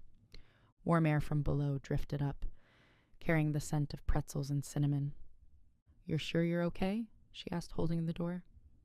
"Yeah." Lie. "It just reminded me of something." "What?" "I don't know." That part wasn't a lie. She nodded, satisfied enough, and we started down. The stairwell hummed with the mall's heating system, the cinder block walls echoing each footstep. When we pushed into the mall, warmth washed over us. Music lilting overhead, lights twining the railings, the smell of popcorn and perfume, and Christmas wrapping paper. Kenzie spread her arms. "And behold, the temple of irresponsible decision-making." I laughed despite myself. The knot in my stomach loosened a little. She leaned close. "Now what are we looking for first? Something practical for Beau, or something that'll make him blush when Naomi's not in the room?" "Kenzie," she grinned. "Fine. Start with practical." We merged into the rush of shoppers, the mall swallowing us whole. Still, even as the crowd carried us forward, I couldn't shake the feeling of those white numbers on black glass staring after me. Micah 6'8", not a coincidence? Not this time. Warm air, 2 bright lights, and the steady hum of strangers wrapped around us like a blanket that wasn't quite comforting. Christmas displays overflowed from every corner. flannel throws-in plaids, rows of candles labeled things like frosted cedar and nostalgic pine, and shelves crammed with ornaments shaped like roosters and tractors. Kenzie steered a cart toward the center concourse. Okay, gift for Beau. What's the vibe? Sentimental? Useful? Something he'll use every day? Something that won't make Naomi assume we're eloping, I muttered. Kenzie smirked. So not the engraved pocket knife with y'all's initials? Absolutely not. But the joke hit a little too close to the flutter in my chest. We drifted past a display of leather wallets and belts. The good kind. The kind cowboys bought once a decade and wore until the buckle outlived the leather. Kenzie held up a belt with a brushed silver buckle. This is him. I ran my thumb over the stitching. Simple, sturdy, quietly beautiful in the way Beau was. Yeah, I whispered. It is. And this, Kenzie said, plucking a small box from the shelf, cedar beard oil. For that manly face scruff he pretends isn't on purpose. He doesn't. Please, he knows exactly what he's doing. I bit back a smile. Maybe just the belt. We pushed the cart toward checkout, weaving through clusters of teenagers and harried moms. My shoulders finally started to unclench. Then Kenzie stopped so fast the cart bumped her hip. Don't look yet. Don't look at what? I whispered. She angled her chin subtly toward the middle of the concourse. 3 blackthorn patches? By the fountain. My blood ran cold. I kept my gaze low as we drifted past a stack of discounted Christmas mugs. But curiosity tugged me. Dangerous. Stupid. And I looked. 3 blackthorn men stood near the giant poinsettia display. Boots spread, arms crossed, scanning the crowd with the bored aggression of men who enjoyed being watched. And with them, laughing too close, fingers grazing one man's sleeve. Mara. Her hair fell in perfect waves, lips glossed, smile sweet as pie. But her eyes, there was nothing sweet in them. Only calculation. Kenzie hissed, Is that? Yes. Lord, she whispered, she moves fast. My stomach twisted.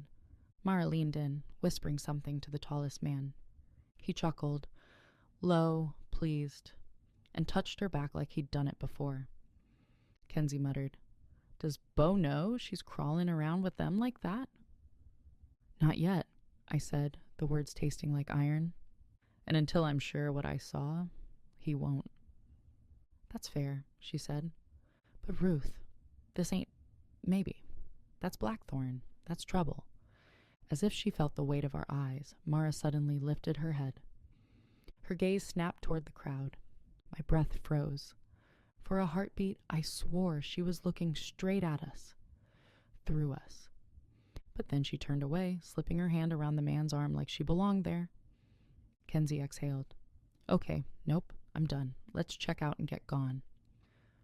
We hurried to the registers, the belt tucked deep in the cart like it was something precious.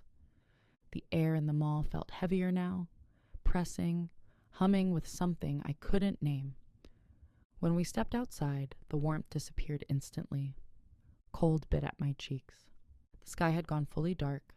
The automatic doors sighed shut behind us, cutting off the mall noise like someone dropped a lid over the world.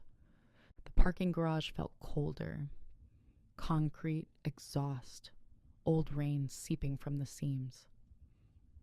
Kenzie looped her arm through mine. Why are parking garages always the creepiest places on earth? Because they echo, I said. But my voice didn't sound as sure as I wanted. Our footsteps clicked in sync, the sound bouncing off pillars and empty lanes. Then, another footstep, not ours. Heavy, slow and deliberate. Kenzie froze. Tell me that was you. I didn't breathe. No. We turned just enough to glance behind us. Nothing. Just rows of gray pillars and a wall of dim fluorescence humming overhead. We started walking again. Faster this time. Another footstep, closer. Kenzie's fingers dug into my coat. Okay, nope, absolutely not. Where did we even park? Level 3, I whispered. End row. We rounded the next pillar. A motion sensor light exploded to life behind us, flooding the empty aisle with harsh white. Kenzie jumped. I did too, but the lane was still empty, still quiet, still wrong. Ruth, she hissed, someone's here. I didn't argue. My heart was pounding too loud. We speed-walked the last stretch to the truck, boots slipping a little on the damp concrete. Another sound, the quick scrape of a shoe behind a pillar. We didn't look back this time. Kenzie fumbled the keys, swore under her breath, finally hit the unlock button. The truck chirped sharp against the concrete silence. Get in, she hissed. I yanked the passenger door open and climbed inside. Kenzie jumped in right after me, slamming her door so hard the whole truck shook. She locked the doors. Twice. For a heartbeat, we just sat there breathing hard, the interior light flickering off and leaving us in the dim glow of the dash. Kenzie whispered, Do you see anyone? I scanned the mirrors. Nothing. But in the reflection of the side mirror, far down the aisle, a shape slipped between two parked cars. Too fast to catch? Too tall to be a kid? Too intentional to be coincidence? Go, I said, voice shaking. Kenzie, go. She turned the key. The engine coughed, caught, and she backed out fast, tires squeaking on the damp pavement. We didn't breathe until we hit open air again. Kenzie exhaled so hard it shook. Okay, nope, never coming back here at night. Ever. I kept my eyes on the rear view mirror. The garage entrance shrank behind us, the rows of concrete swallowing the shadow that had followed us. I didn't see a face, but I knew in my bones someone wanted us scared. And it worked. Kenzie gripped the wheel with both hands, knuckles pale against the dark leather. Neither of us spoke for the first 2 miles. The heater whined. Streetlights streaked across the windshield in thin yellow bands. My pulse was only just beginning to settle. Finally, Kenzie whispered, Ruth, that wasn't nothing. No, I said, it wasn't. She blew out a shaky breath. Should we call Sheriff Avery? I watched the road ahead, watched the string of headlights, the blur of storefronts, normal life unfazed by the fear still clamped in my chest. I don't know, I admitted. We didn't see a face, didn't see a weapon. All we know is someone followed us. And hid when we looked. I nodded. Kenzie tightened her hands on the wheel. I don't like this. Me neither. The silence that followed wasn't empty. It was loud with everything we didn't want to say. Whoever was watching us knew exactly where we were. Whoever followed us didn't want to talk. Whoever hid, planned to stay hidden. Kenzie pulled into the long gravel drive leading up to Naomi's house. Warm light glowed from the kitchen window. Safe, familiar, steady. Text me if anything feels off, she said. I will. And Ruth? Yeah. Her gaze flicked toward me, worried, fierce. Don't pretend you're fine when you're not. I won't. She waited until I'd climbed out, then turned the truck around and drove off, gravel crackling under the tires. Cold air rushed around me as I stepped onto the porch. I took a breath, then another, and pulled out my phone. My hands were still shaking. I opened my messages and typed without overthinking. Ruth, can you come? Please. I hit send. Immediately regretted asking. Immediately needed him anyway. The porch light buzzed faintly in the quiet. Inside, Naomi's voice drifted from the living room, soft, humming to herself as she folded laundry. My phone buzzed. Bo, on my way. My chest loosened just enough to breathe. I slipped inside, locked the door, set my phone on the entry table. And that's when headlights swept across the front windows. White, then gold. Then the glare stuck for one long second, like someone had slowed to look. Naomi glanced up. Everything all right, honey? Yeah, I lied. Kenzie just dropped me off. But my feet were already moving. I crossed to the window and pushed one slat of the blinds aside. A truck rolled slowly down the empty county road. Black paint, polished chrome, and across the back window, catching the porch light like a brand. Micah 6'8", the same decal, the same verse, the same truck I'd seen at the depot, the same truck we'd seen tonight in the garage. My breath hitched. It didn't speed up. It didn't slow down again. It just kept rolling into the dark, as if letting me know it could drive by any time, anywhere, without leaving a trace. Behind me, Naomi kept folding laundry, unaware. My phone buzzed again. Boat 10 minutes out. I swallowed hard. No more hiding. Not from him, not from myself. I let the blinds fall shut. The night suddenly felt thinner than it had in months, and the promise of safety, the hope that had taken root, shook like a candle in the wind. I headed for the hallway. My hands still weren't steady. Naomi turned from the laundry basket, her eyes narrowing at the way I gripped the shotgun. "Ruth," she whispered. "Someone followed us," I said. "At the mall, in the garage, and he drove by the house just now." The color drained from her face. "Cole?" "I don't know." My throat locked. But the truck was the same. Same decal, same verse, same everything. She pressed a hand to her mouth. "Call the sheriff," she whispered. "Naomi, do it." Something in her tone left no room for argument. I grabbed my phone again and hit the contact. It rang once, twice. Then, "Ruth, you all right?" I tried to speak. My voice cracked. "Sheriff Avery. Someone's watching the house." Silence. Heavy. Listening. "Tell me exactly what happened," he said. I told him. Quick, clipped pieces, barely holding together. When I finished, he blew out a breath sharp through his nose.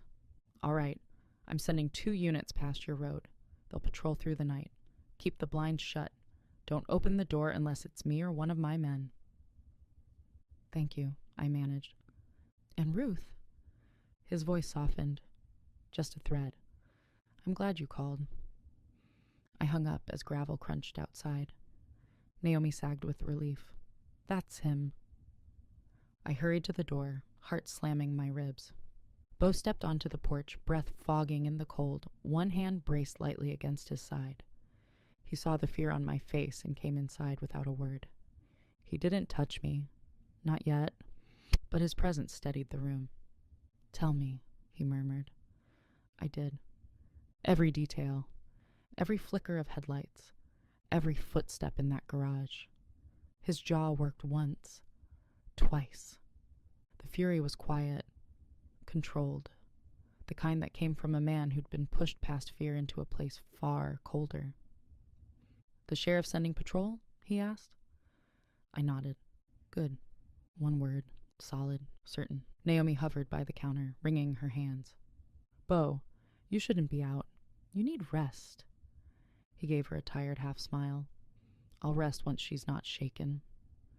His eyes found mine again, gentler now. "You're safe tonight," he said softly. "We're not facing this blind. You called me. You called the sheriff. You did everything right." The air finally escaped from my lungs. Outside, the wind rattled a loose gutter. Inside, Bo stepped just close enough that I could feel the warmth he carried with him.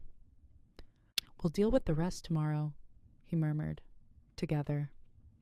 The word landed like a promise. And for the first time since the headlights swept across the glass, I believed him. He didn't move from where he stood. Just looked at me with that quiet, unshakable certainty that always cut straight through my fear. "I'm staying," he said softly. "On the couch. I won't be far." I swallowed. "Bo, your ribs? They'll hold." His voice gentled. "Sides. I wouldn't sleep anyway." The porch light hummed. Naomi wiped her hands on a dish towel. Worry and relief knotted together in her eyes. "You two get settled," she whispered. "I'll make a pot of coffee. Looks like it'll be a long night." Outside, a patrol car rolled slow down the lane, headlights sweeping the frost-laced yard. Inside, the 3 of us stood very still, listening to the gravel, the quiet, the cold. Fear hadn't left, but neither had Bo. And in the dim hush of that little farmhouse, that felt like enough to get through the night. Morning came on soft and gray. I woke to the smell of coffee and the faint ache behind my eyes that meant I'd slept hard and not well. For a second, I didn't remember why my shoulders were tight, why my jaw hurt from clenching. Then the image snapped back. White headlights, that verse on black glass, Micah 6:8 sliding past the house like a warning wrapped in scripture. I pushed back the quilt and swung my legs over the side of the bed. The floor was cold enough to make me hiss under my breath. Somewhere in the house, a chair creaked, a man's weight shifting. Bo. I tugged on Naomi's old sweater and padded down the hall. The living room was dim, morning pressing pale at the curtains. The TV was off. The lamp in the corner burned low. And there on the couch, long legs hanging over the armrest, blanket twisted around his waist, was Bo Lawson. He'd fallen asleep in his clothes, boots off, socks mismatched, shirt rumpled and riding up just enough for me to see the white bandage at his ribs. His right hand rested near the shotgun propped against the coffee table. His other arm flung over his eyes, jaw rough with stubble. He looked younger like that, softer. Like the weight he carried had set him down for a few hours. A folded note sat on the end table. Naomi's handwriting. Gone to town early with Caroline. Call if you need me. Love you girls. So it was just us. I stood there for a beat, taking him in. The man who'd answered my text without hesitation. The man who'd shown up hurt and still told me, you did everything right. The man who'd said, I'm staying. On the couch. I won't be far. My throat tightened. I crossed the room quietly and dropped to my knees beside the couch. Up close, I could see the faint shadows under his eyes, the crease between his brows, even in sleep. Bo, I whispered. Hey. His arm twitched. He shifted, breath deepening, and lowered his hand from his face. Gray eyes blinked, unfocused at first, then sharpening when they found me. Hey, he murmured. His voice was rough with sleep, softer than I was used to hearing it. You okay? I should be asking you that. He huffed a thread of a laugh. Reckon we're both still breathing. That's a start. My hand moved without asking permission. I brushed a piece of hair off his forehead, the way you soothe a child after a nightmare. Except there was nothing childish about the heat that shot through me when he leaned into the touch just slightly. Thank you for staying, I said. For coming last night when I texted. For everything. His gaze dipped to where my knees pressed into the rug beside him, then slid back up. His fingers flexed against the blanket, like he was fighting the urge to reach for me. Didn't need thanking, he said quietly. You call, I come. That's the deal. I didn't realize we had a deal. He gave a sleepy half smile that undid me more than any grand gesture ever could. Guess I'm making it official then. His hand moved, slow, like he was giving me time to stop him if I wanted to. I didn't. His palm settled warm and steady at the small of my back, fingers splaying gently like he was making sure I was really there. My breath hitched. His eyes flicked to my mouth and then back to my eyes. You sure you're all right? I am now, I admitted. That did something to his face, softened it and sharpened it all at once. He shifted carefully, biting back a wince as his ribs complained, and turned onto his side to face me fully. We were close. Too close. I could feel the warmth of his breath, the heat of his hand through the thin cotton of my shirt. My pulse thudded loud enough I was almost sure he could feel it. His thumb drew slow circles at my back, barely their pressure that somehow lit every nerve. Ruth, he said, my name a low rumble between us. If I kiss you again, I can't promise I'll remember I'm supposed to be taking it easy. Heat flooded my cheeks. Then maybe you should be a responsible adult man who is still healing? He cut in, mouth tilting. Yeah, I've heard rumors I ought to try that. I tried to laugh. It came out shaky. But, he added, eyes going serious, you kneeling here looking at me like that is not helping my self-control any. I hadn't realized how I was looking at him until he said it. Like he was a safe place in a storm and the first warm day after a long winter, all at once. I can move, I whispered. His fingers tightened just enough to stop me. Didn't say I wanted you to. For a second, neither of us moved. The house creaked around us. Old wood settling, pipes humming in the walls. Somewhere outside, a truck shifted gears on the highway. He lifted his other hand slowly, like he was afraid of spooking me, and let his knuckles skim my jaw. Come here, he murmured. I did. He met me halfway, the kiss warm and careful at first, his lips brushing mine like a question. I answered it without words, leaning in. I held on to the front of his shirt, not pulling him closer, just needing the feel of him under my hands, solid and real and here. He made a low sound in his throat, half relief, half something that sent a shiver straight through me, and deepened the kiss just slightly, enough that my heart stuttered. His hand slid up my back, into my hair, cupping the back of my head with a gentleness that made my chest ache. I shifted closer without thinking, and he sucked in a breath, breaking the kiss with a rough, quiet laugh. Careful, he murmured against my mouth. You're going to have me in the hospital all over again. I thought you were tough, I whispered. Oh, I am, he said. I'm not made of stone. His forehead rested against mine, both of us breathing a little harder than the moment called for. His thumb traced the line of my cheekbone, reverent in a way that made my eyes sting. This, he whispered, is about as far as my self-control can stretch with Naomi in the next room and my ribs held together with tape. Naomi's not here, I said before I could stop myself. His eyes darkened in a way that made my stomach drop and flip all at once. Good to know, he said, voice low. Dangerous information to hand a man, Harper. I swallowed. Bo. Which is when someone knocked on the front door. We both jumped like teenagers caught on the couch. Bo groaned and dropped his head back onto the cushion. I swear, he muttered, the Lord has a sense of humor. I bit back a hysterical laugh. You did pray for a hedge of protection. Didn't think it would come in the form of a rude interruption, he grumbled, but there was a smile tugging at his mouth. He pushed himself up carefully, one hand going to his ribs. I stood and offered my hand without thinking. He took it, without pretending he didn't need the help. Stay back, he said quietly as another knock rattled the door. Let me see who it is. I rolled my eyes. Yes, because you're in prime condition to take a bullet. Humor me, he said. But there was something in his tone that asked rather than ordered.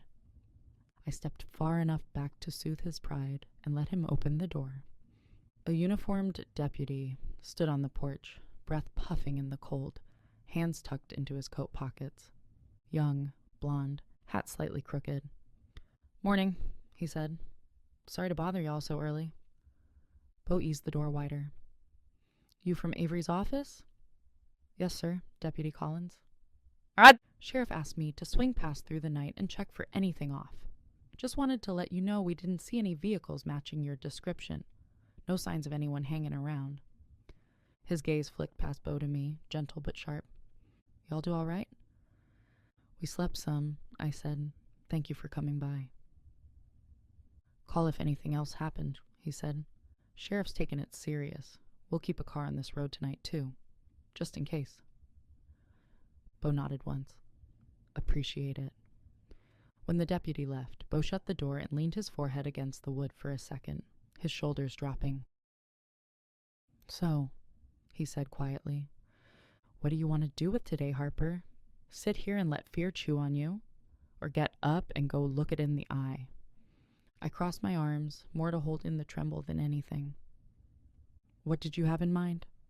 He turned, features sobering. I need to check on the ranch, the barns, the fence line, make sure nobody used last night as cover to poke around. I was going to tell you to stay here. His eyes met mine. But I don't think you're going to listen.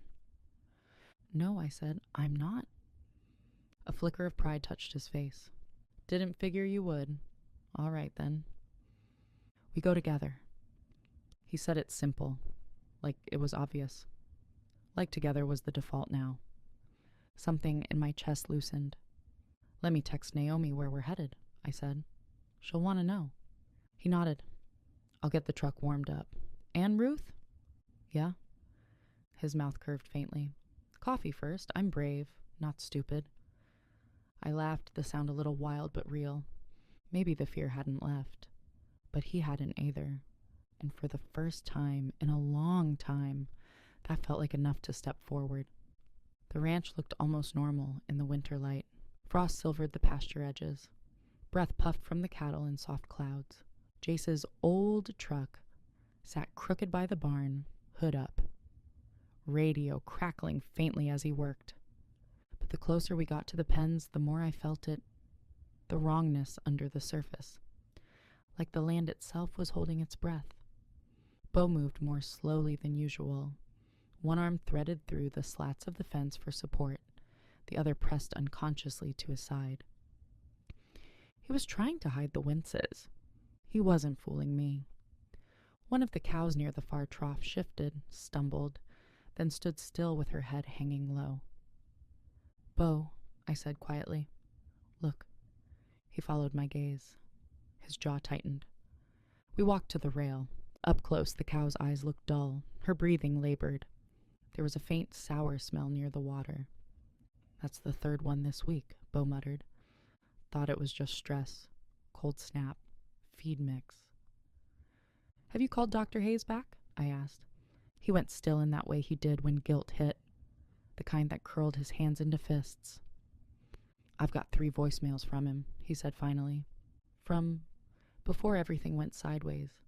Never got round to calling back. Bo, I said softly, you need to. He nodded once, short and sharp, like someone accepting a sentence.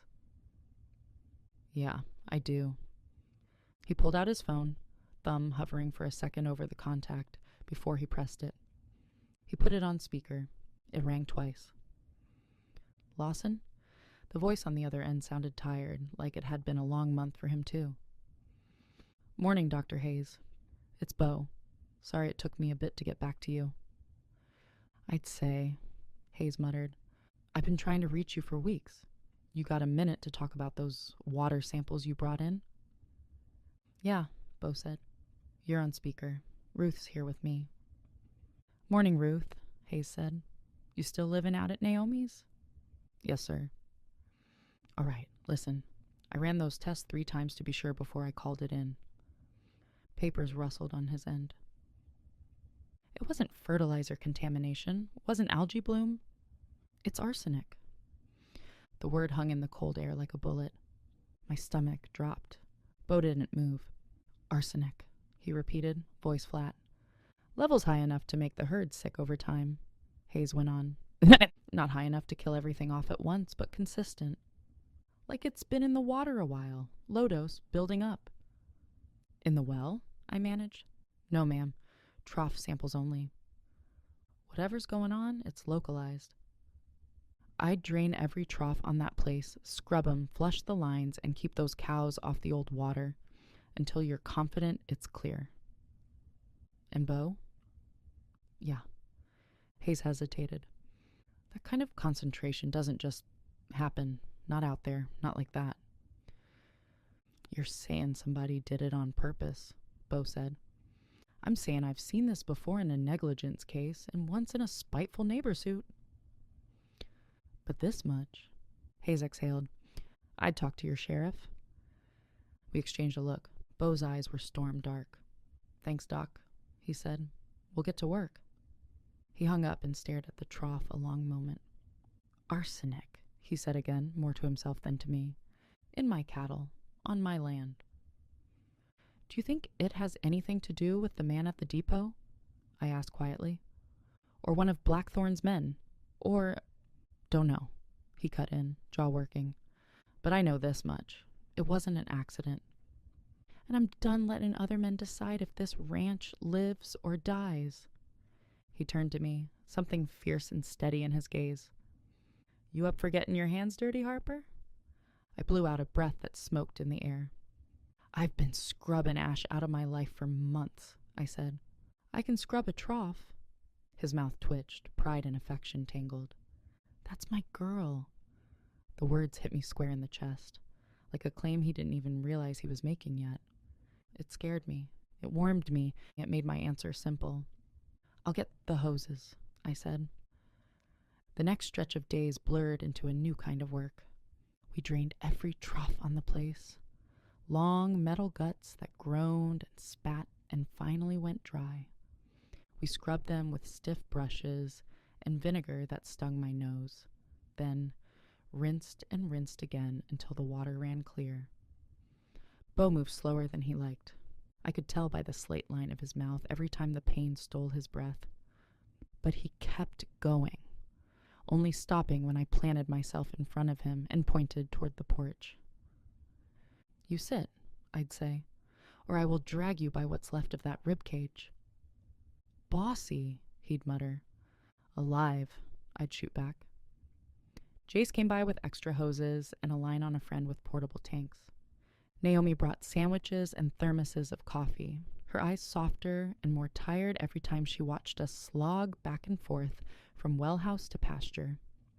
Kenzie showed up with work gloves 2 sizes too big for her, and a playlist on her phone that didn't match anyone's taste, but somehow kept us going.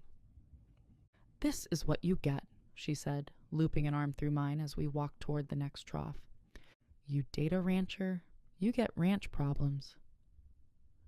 I'm not dating him, I protested, heat crawling up my neck. She said. Keep telling yourself that, Harper. The days stretched long and cold. My muscles ached in places I'd forgotten existed.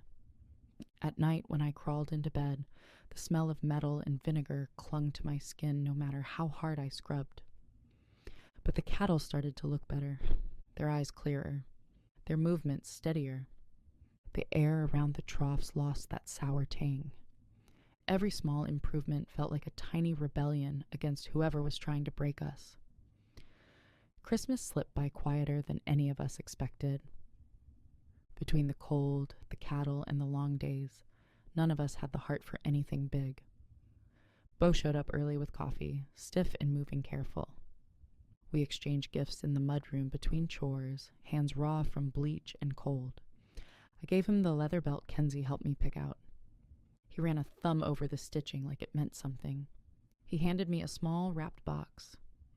Simple gold earrings that caught the morning light.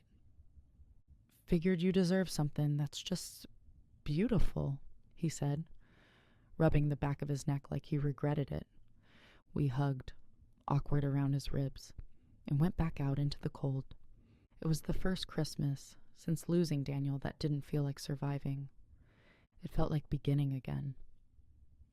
One evening, as we stood at the fence watching the sunset bleed out over the pasture, Beau's shoulder brushed mine.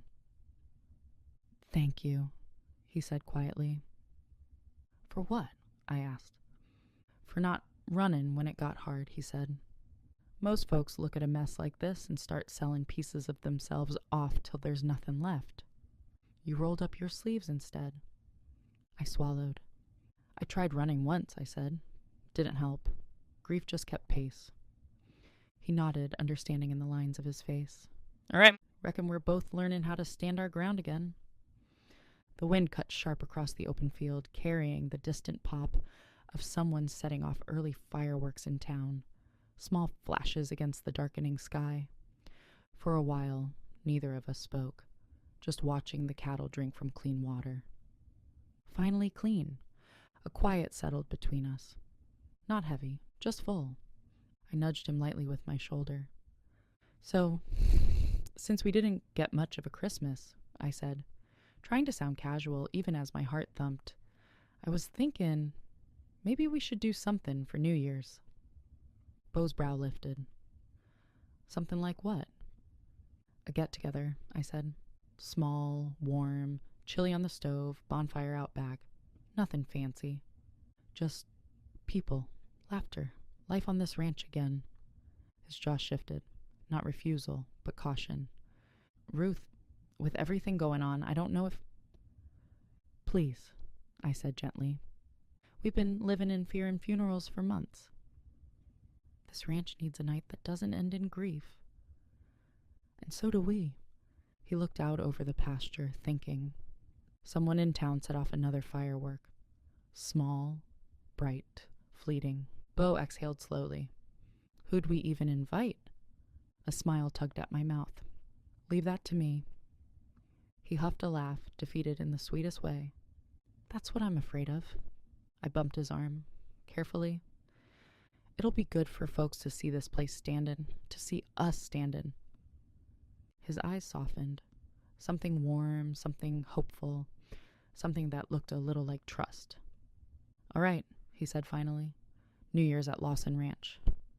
My pulse fluttered. Yeah? Yeah.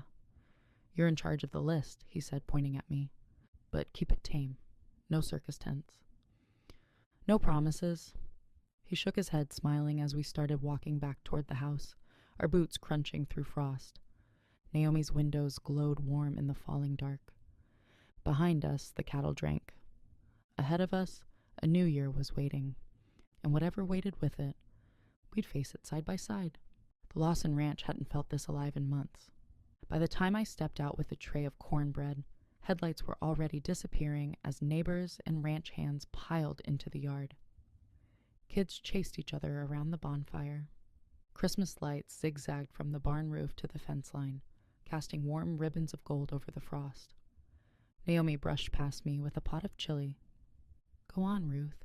These people don't need two mothers hovering over the food table. I laughed under my breath. Yes, ma'am. I had barely taken 3 steps before I saw him. Bo. He stood near the fire with Jace, hat pushed back, firelight warming the lines of his face. He still moved slow, protecting his ribs without meaning to, but the smile he wore was easy, real, and when he spotted me, it changed, softened. No. Like the whole scene made sense only because I was in it. My pulse tripped. He excused himself and walked toward me, boots crunching on frost-hard ground. You good? He asked quietly. Yeah, I said, even though my heart was doing its own thing. You. He dipped his head, eyes catching the firelight. Better now. The way he said it. I had to look at the tray so I didn't melt on the spot. For a little while we stood together, talking about nothing, letting the warmth and noise of the party settle around us like a blanket. It felt normal. The kind of normal I hadn't felt since before the fire. Then a voice cut through the crowd. Evening, Miss Harper. Bo stiffened beside me. I turned. Detective Morrison approached with his hands in his pockets, wearing a neighborly smile that didn't match what I'd seen in that parking garage. Something in his eyes flickered, something sharp. Detective, I said, returning the smile. Glad you could make it. He touched the brim of his hat. Well, you invited half the county. Figured I'd drop in. Make sure y'all were safe with the roads getting icy. Bo didn't say a word, but I felt the tension rolling off him like heat. Morrison's gaze returned to me.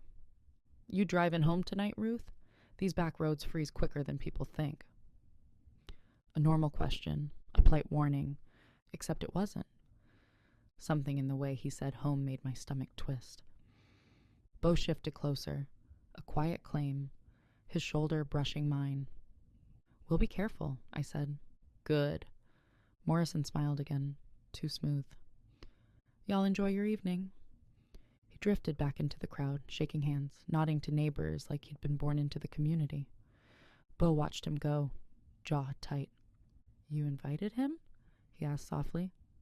Yeah. Why? Bo didn't answer at first. Something about him, he muttered. Just doesn't sit right. A gust of cold hit us. The fire popped. A sparkler fizzed nearby, briefly lighting the dark. Stay where I can see you, Bo murmured. I swallowed. Okay. The party swelled as the night deepened. Music drifted from the barn speakers. Laughter rose in warm pockets of sound. Kids waved sparklers. Neighbors sang along to an off-key chorus of Auld Lang Syne. And for a moment, I almost believed the world was right again. I needed a breath. Gonna grab more napkins, I told Naomi. They're on the counter, she called. I slipped through the barn door into the quieter dark beside the porch. The noise dulled behind me like someone lowered the volume. Cold bit into my lungs. I stepped off the porch, crossing the frost-crusted yard toward the barn's shadowed edge. Just a moment. Just a breath. I rounded the corner and froze. Out past the fence line, half hidden beneath bare oaks, sat a truck, black, tall, still, facing the party. The chrome gleamed under the porch light. The windows were dark tint. No headlights, no engine, watching. My lungs locked. I couldn't see the back window. Couldn't confirm the decal. But everything in me knew. It was the same truck. The depot. The mall. The road outside Naomi's house. My pulse rocketed. Ruth, Naomi's voice carried faintly through the door. Did you find... I didn't answer. I turned. Running back through the cold, boots slipping on frost, breath harsh. I burst into the crowd and nearly collided with Beau. His hands caught my arms instantly. Ruth, what's wrong? I saw Beau the truck. It's here. His whole body went still. Sharp, focused. Where? By the trees, I said. He's watching. Beau didn't hesitate. He grabbed his jacket and followed me toward the barn. Every step controlled, dangerous. We rounded the corner and dash. Nothing. The fence line was empty. Just frost, dark, silence. The truck was gone. Beau stared at the space where it had been, breath fogging. You're sure? He asked. Yes, I whispered. He scanned the darkness again, voice low and certain. We stick together tonight. I nodded. No more being alone, he added quietly. Not tonight. Someone shouted, 10 minutes! The music softened. Beau turned toward me. Firelight caught the edge of his jaw, the faint crease near his eye, the steady softness he saved only for me. My hand lifted on its own. I slid it up the back of his neck, warm skin under my fingertips. He inhaled sharply. Ruth! His voice dropped, rough. Careful, you do that, and everything else goes quiet. 5. His forehead brushed mine. 4. His thumb swept my cheek. Slow, reverent. 3. We didn't look away. 2. His hand found my waist, gently pulling me closer. 1. His mouth met mine, soft, then sure. A kiss that didn't rush or take, just spoke the truth we'd been circling for months. Fireworks cracked overhead. Beau pulled back only enough to breathe the words into my skin. I love you. My voice trembled. I love you too. And that's exactly when.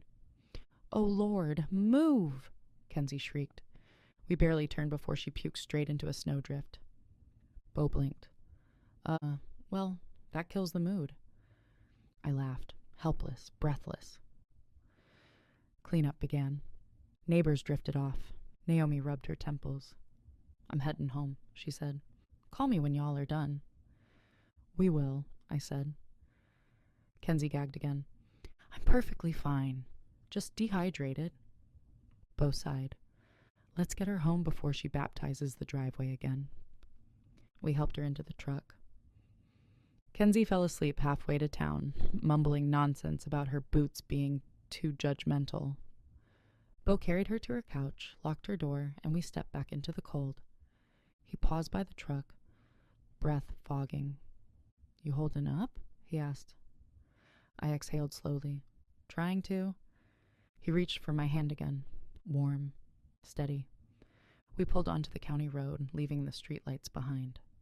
The darkness thickened, swallowing the world one curve at a time. You think whoever followed us... I swallowed. You think they were here tonight? Beau didn't answer right away. I think bad men don't like losing control, he said. And tonight, someone realized you're not easy to scare. A shiver crawled up my spine. The road curved ahead, dark and empty. Behind us, the ridge glowed faint in the mirror. Then, blinding white filled the mirror. Headlights, close, too close. Beau's hand tightened on my leg. "Ruth," he said, voice low, steady, edged with warning. The light grew brighter, flooding the cab, and before I could breathe, the truck behind us surged forward. Metal screamed. Rubber skated on a skin of ice and gravel. My hands locked on the wheel before my mind caught up to what was happening. "Don't brake," Beau barked, voice rough, steady even through pain. "Ease it. Let it roll." Headlights burned white through the rear window, blinding, swallowing the night whole. The truck behind us surged again, clipping the bumper. The steering wheel jerked hard under my grip. "Lord," I gasped, breath fogging the cab. "Steady my hands." Beau's palm braced over mine, the heat of it grounding me through the winter chill. "You've got it, Ruth. Just keep us straight." The second hit wasn't a nudge. It was a shove. Tires screamed, frozen gravel spat, and Daniel's old pickup fish-tailed on the thin glaze. For a heartbeat, the world became light and sound. The shriek of steel, the blur of dark trees rhymed with frost, the hammering of my pulse, before we slammed to a stop in the ditch. Silence. Then the hiss of steam from the hood, white in the cold. No more headlights behind us, just dark and our breath ghosting the air. I couldn't breathe. Beau's voice came low. "Ruth, look at me." I turned. His face was pale, jaw tight, breath coming shallow, but his eyes, those gray, steady eyes, held mine like a tether. "You're all right," he said. "Say it." My throat caught. "I think so." He nodded once, swallowing hard. "Good. That's all we need right now." For a long moment, neither of us moved. The ticking of the cooling engine was the only sound in the frozen world. Then he tried to shift and groaned, hand clamping over his ribs. The sound that tore out of him wasn't just pain, it was defeat.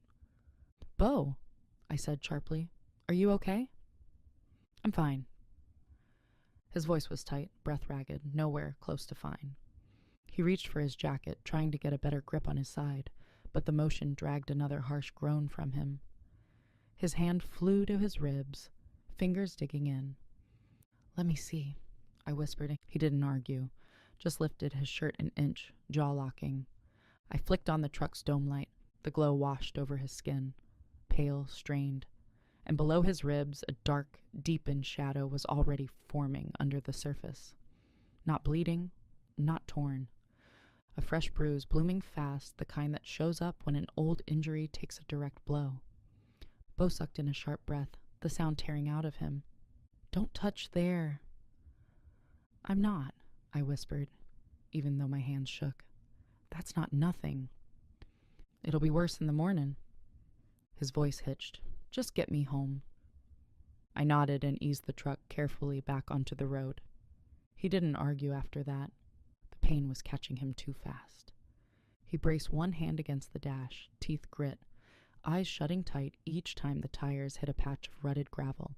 The heater coughed weak air. The cab smelled like antifreeze and cold metal and fear. We weren't speaking out loud. "Beau," I whispered once when his breath hitched. "Stay with me." His lashes lifted barely. "I'm right here." It wasn't true. He was fading in and out, the pain pulling him under. But I kept the truck steady, kept talking, soft, steady, until the porch light of Lawson Ranch finally broke through the dark like a lifeline. "We're home," I breathed. Beau didn't answer. He just reached for the door handle with shaking fingers. He tried to shrug out of his jacket, but the motion pulled a groan from deep in his chest. His hand pressed against his ribs, breath ragged. "Sit," I said quickly, reaching to steady him. "I can handle it."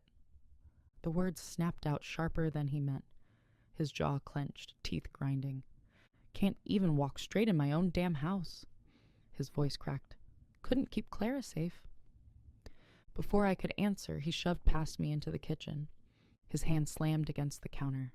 A picture frame toppled, glass cracking down the middle, splintering across the gray blur of an ultrasound, the ghost of a child who never drew breath. Beau froze. His fingers shook as he tried to write it, but the frame slipped from his hand and shattered across the floorboards. The sound rang brittle in the warm room. He slid down the wall, back hitting hard. His voice came raw, broken. I didn't even get to name her. His hands trembled as he reached for the broken glass. 34 weeks, he whispered. We made it to 34 weeks. The doctor said she had a chance. He stopped, a shard cutting into his palm. Blood welled dark against his skin. I held her, felt her breathe, and then his voice cracked. Then she was gone, and I never even told her her name. For a second, neither of us breathed. Tears cut silent down his face, steady as winter rain. He dragged a rough hand across his eyes, but it didn't stop anything. If God meant for her to be taken, his chest hitched, then why give her to us at all? I knelt, gathered him into my arms, his forehead pressed to my shoulder, his body shaking. My own tears came without asking. When he finally lifted his head, shame shadowed his eyes. But the cracks were there now, open and bleeding. That was Cole tonight, he muttered. Him or one of his boys. No doubt left in it. His voice shook but hardened. But the fire last spring. Lord help me, I can't believe he'd sink that low. Not even Cole. Bo, I whispered. Look at me. His eyes snapped up. One of his men attacked you at the Galleria. And now somebody tried to run us off the road. I swallowed. I don't want it to be him. I know you don't either. But what if it is? His jaw locked, the muscle ticking. He's my brother. And Daniel was my husband. My voice cut raw. Family doesn't excuse sin. You know that better than anyone. His breath faltered. Not tonight, Harper. He pushed off the wall, swaying. Doors locked, rifles by the frame. If they come again, you know where it is. I slipped an arm around his waist, guiding him. Come on, I whispered. Let's get you off the floor. He didn't argue. We made it to the couch. I brought a blanket and a damp cloth. You don't have to fuss, he muttered. Maybe not, I said. But I'm going to. I cleaned the bruise, wiped sweat from his brow, rewrapped what needed rewrapping. Little by little, his breathing evened out. When I finished, his hand caught mine. You should rest, I said. He exhaled. Not without you over here. But, please. The word was soft. I crossed the room and slipped onto the couch beside him. His arm circled me immediately, warm and heavy around my waist. His breath warmed my hair. His heartbeat steadied under my cheek. He'll come again, he murmured. Cole don't back down after one swing. We have to be ready. I listened to his heartbeat, slower now, and felt mine fall in line with it. When his breathing deepened, I eased away and grabbed my phone. Naomi answered on the second ring. Ruth? We're home, I whispered. Truck's a mess, but we're fine. Is he all right? He's resting. Good, lock up. I already did. But locks only keep out what has hands. The rest follows you home. I hung up and turned toward the window, and froze. Across the ridge, a single light burned through the pines. Cole's house. The same window that overlooked Bo's land. It flickered once, twice, then went dark. My breath fogged the glass. He knew we were home. He was watching. I grabbed the shotgun and the flashlight, shoved my feet into boots, and slipped outside. The cold bit sharp. Every step crunched in the frost as I followed the fence line down the ridge. Cole's porch appeared first, yellow bulb glowing faintly. His truck sat angled in the dirt, chrome catching the moonlight. I walked closer. The hood was still warm, but not a mark on it. No dent, no scrape, no sign it had hit us. My pulse stumbled. Either he'd switched trucks, or someone else had done the hitting for him. A floorboard creaked inside. On that, I ducked behind the water trough, breath caught high in my throat. Ice rimmed the metal lip. Through the gap, I saw him. Cole Lawson stepped into the doorway. Shirt half buttoned, cigarette glowing between his fingers. He scanned the yard. Smoke curled into the cold. For a heartbeat, he looked straight toward me, or through me. Then he flicked the cigarette, turned, and shut the door. The porch light blinked out. The dark swallowed him whole. I stayed until my legs went numb, then crept to the truck. The door was unlocked. The dome light flicked on, dim yellow. Wrappers, receipts. One slip of paper caught the edge of my flashlight. Stonehaven Supply Company. Date, December 10th. Items, red shop rags, kerosene, fuel stabilizer, paid cash. Signature, Cole Lawson. My pulse stilled. Red shop rags, like the charred one I had pulled from Harper Ranch's ashes. Not proof, but close. I folded the receipt hard and slid it into my coat pocket, then slipped back into the dark. When I reached Beau's porch, the lamp still glowed. He hadn't moved. His breathing was steady. I sat beside him, shotgun across my knees. He shifted in his sleep, arm falling over my waist. I let him. You wanted to scare me, I whispered to the winter dark. You didn't. My voice steadied. The Lord steadies the brave. His warmth stilled my shaking hands, but my eyes stayed fixed on the ridge long after the lamp went out. And in my pocket, the folded receipt burned like truth I wished I hadn't found. At some point in the night, we must have shifted. I'm no longer curled at his side, but stretched out with my head on Beau's chest, his arm heavy around me, anchoring me in place. His heartbeat is steady under my ear, slow and sure, the safest rhythm I've ever known. Cedar and leather linger in the blanket, in him, and I close my eyes just to hold on to it a little longer. For months after the fire, mornings had been the worst. Waking in the stillness of my own bed and reaching for Daniel, only to meet cold sheets. Waking to silence loud enough to crush me. But now the silence carried a heartbeat, and it made my chest ache in ways I didn't know how to name. Then he stirs, a low sound in his throat, his arm tightening before his eyes open. Morning? His voice is rough, sleep-warm. Morning. I start to push up, but his hand stays at my waist a beat longer, reluctant. 5 more minutes, he mutters, pulling me closer against his chest. Just stay. So I stayed. Just for a moment, long enough to feel what it might be like if I let myself belong here. My chest tightens, because part of me wants to, and part of me whispers I'm betraying Daniel just by wanting it. When I don't move right away, Beau's hand flexes gently at my waist, as if memorizing the shape of me there. For a breath, I think he might hold on forever. Then he exhales slow, loosening his grip. I guess we ought to get to the sheriff, he says at last, voice still thick with sleep. His gaze lingers on me for one suspended heartbeat before he lets go. Reality slides back in. The plan, the risk, the reason. I nod, standing and stretching, ignoring the ache that blooms in my chest. Coffee first, I offer. Coffee first, he agrees, swinging his legs over the side of the couch. The house feels different in winter daylight. The scars show, the scuffed floorboards, the cracked picture frame on the counter where Clara's ultrasound had fallen last night. Pale sun sneaks through the curtains in thin, cold stripes. Dust drifts in the beams like breath caught in the air. Beau moves slow, stubborn as always. He sets a mug in front of me, that slow grin tugging at his mouth. You know, he drawls, we started the night sitting side by side on that couch. I wrap my hands around the mug. And I woke up with you stretched across me like you own the place. A flush creeps up my neck. I must have moved in my sleep. His eyes hold mine, steady and warm. Or maybe you were finally able to rest.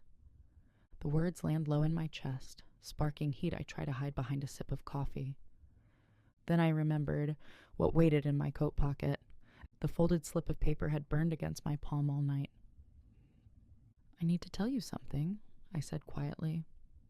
Beau looked up from his mug, brow furrowed. What's wrong? I went out last night, after you fell asleep. His jaw went still. Ruth. I had to know Beau. There was a light on at Cole's place. I thought maybe he was the one who rammed us, but When I got there, his truck was still warm, no dents, no damage. It wasn't him. My hands tightened around the mug. I know it was reckless, but before I left, I checked inside his truck. I found this. I pulled the receipt from my pocket and slid it across the table. He frowned, eyes scanning the print. Stonehaven Supply Company, red shop rags, kerosene, fuel stabilizer, paid in cash. His hand stilled. When? Dated last week. I met his eyes. He's still buying the same stuff, Bo. The same kind of rag I found in the ashes at Harper Ranch. Bo leaned back, jaw tight, the color draining from his face. So he's not just covering for someone. His voice roughened, low and dangerous. He's still in it. He turned the receipt over once, thumb pressed to the crease like he could make it say something different. If Cole's the one who lit that barn, if he's the reason Daniel's buried in that ground. His breath caught, the next words grinding out like gravel. I'll never forgive him. Not in this life. Silence filled the kitchen, thick as smoke. I reached across the table, my fingers brushing his wrist. We don't know for sure yet, I said softly, but I know we're getting close. He didn't look up right away, just stared at the folded paper like it was a fuse waiting for a match. Finally, he drew a long breath through his nose, steadying himself. Then we take both to Sheriff Avery, this, the crash, everything we've got. I hesitated. You think he'll believe us? He will, Bo said. Maybe it won't be enough to put Cole away, but it'll get the law looking the right direction. And if we can't find any evidence, then we know where to be that last Sunday in December. I finished for him. His gaze met mine, steady and sure. Exactly. The office smelled like old coffee and gun oil. Papers towered on the desk like he'd been waiting for us all night. The bell above the sheriff's door jangled when Bo pushed it open. Avery looked up, hat tipped back, eyes sharpening the second they landed on us. Figured I'd be seeing you sooner or later, he said, calm and practiced. What have you got? Bo set the crumpled receipt on the desk. I told him about the crash, about the truck that hit us twice, before vanishing into the trees. Bo added what we'd seen months back at the depot, men in blackthorn patches unloading red barrels, and the voice calling himself Mo. Mo said they'd be back for the next shipment, Bo finished. Last Sunday in February, midnight. Avery's brow furrowed, eyes flicking from Bo to me, then to the receipt. You're sure about that? Sure enough, I said. The sheriff exhaled slow, nodding once. All right, that gives us time and place. I can put 2 deputies on rotation unmarked. If they're moving contraband through Stonehaven, we'll catch 'em red-handed. Bo crossed his arms, tone low.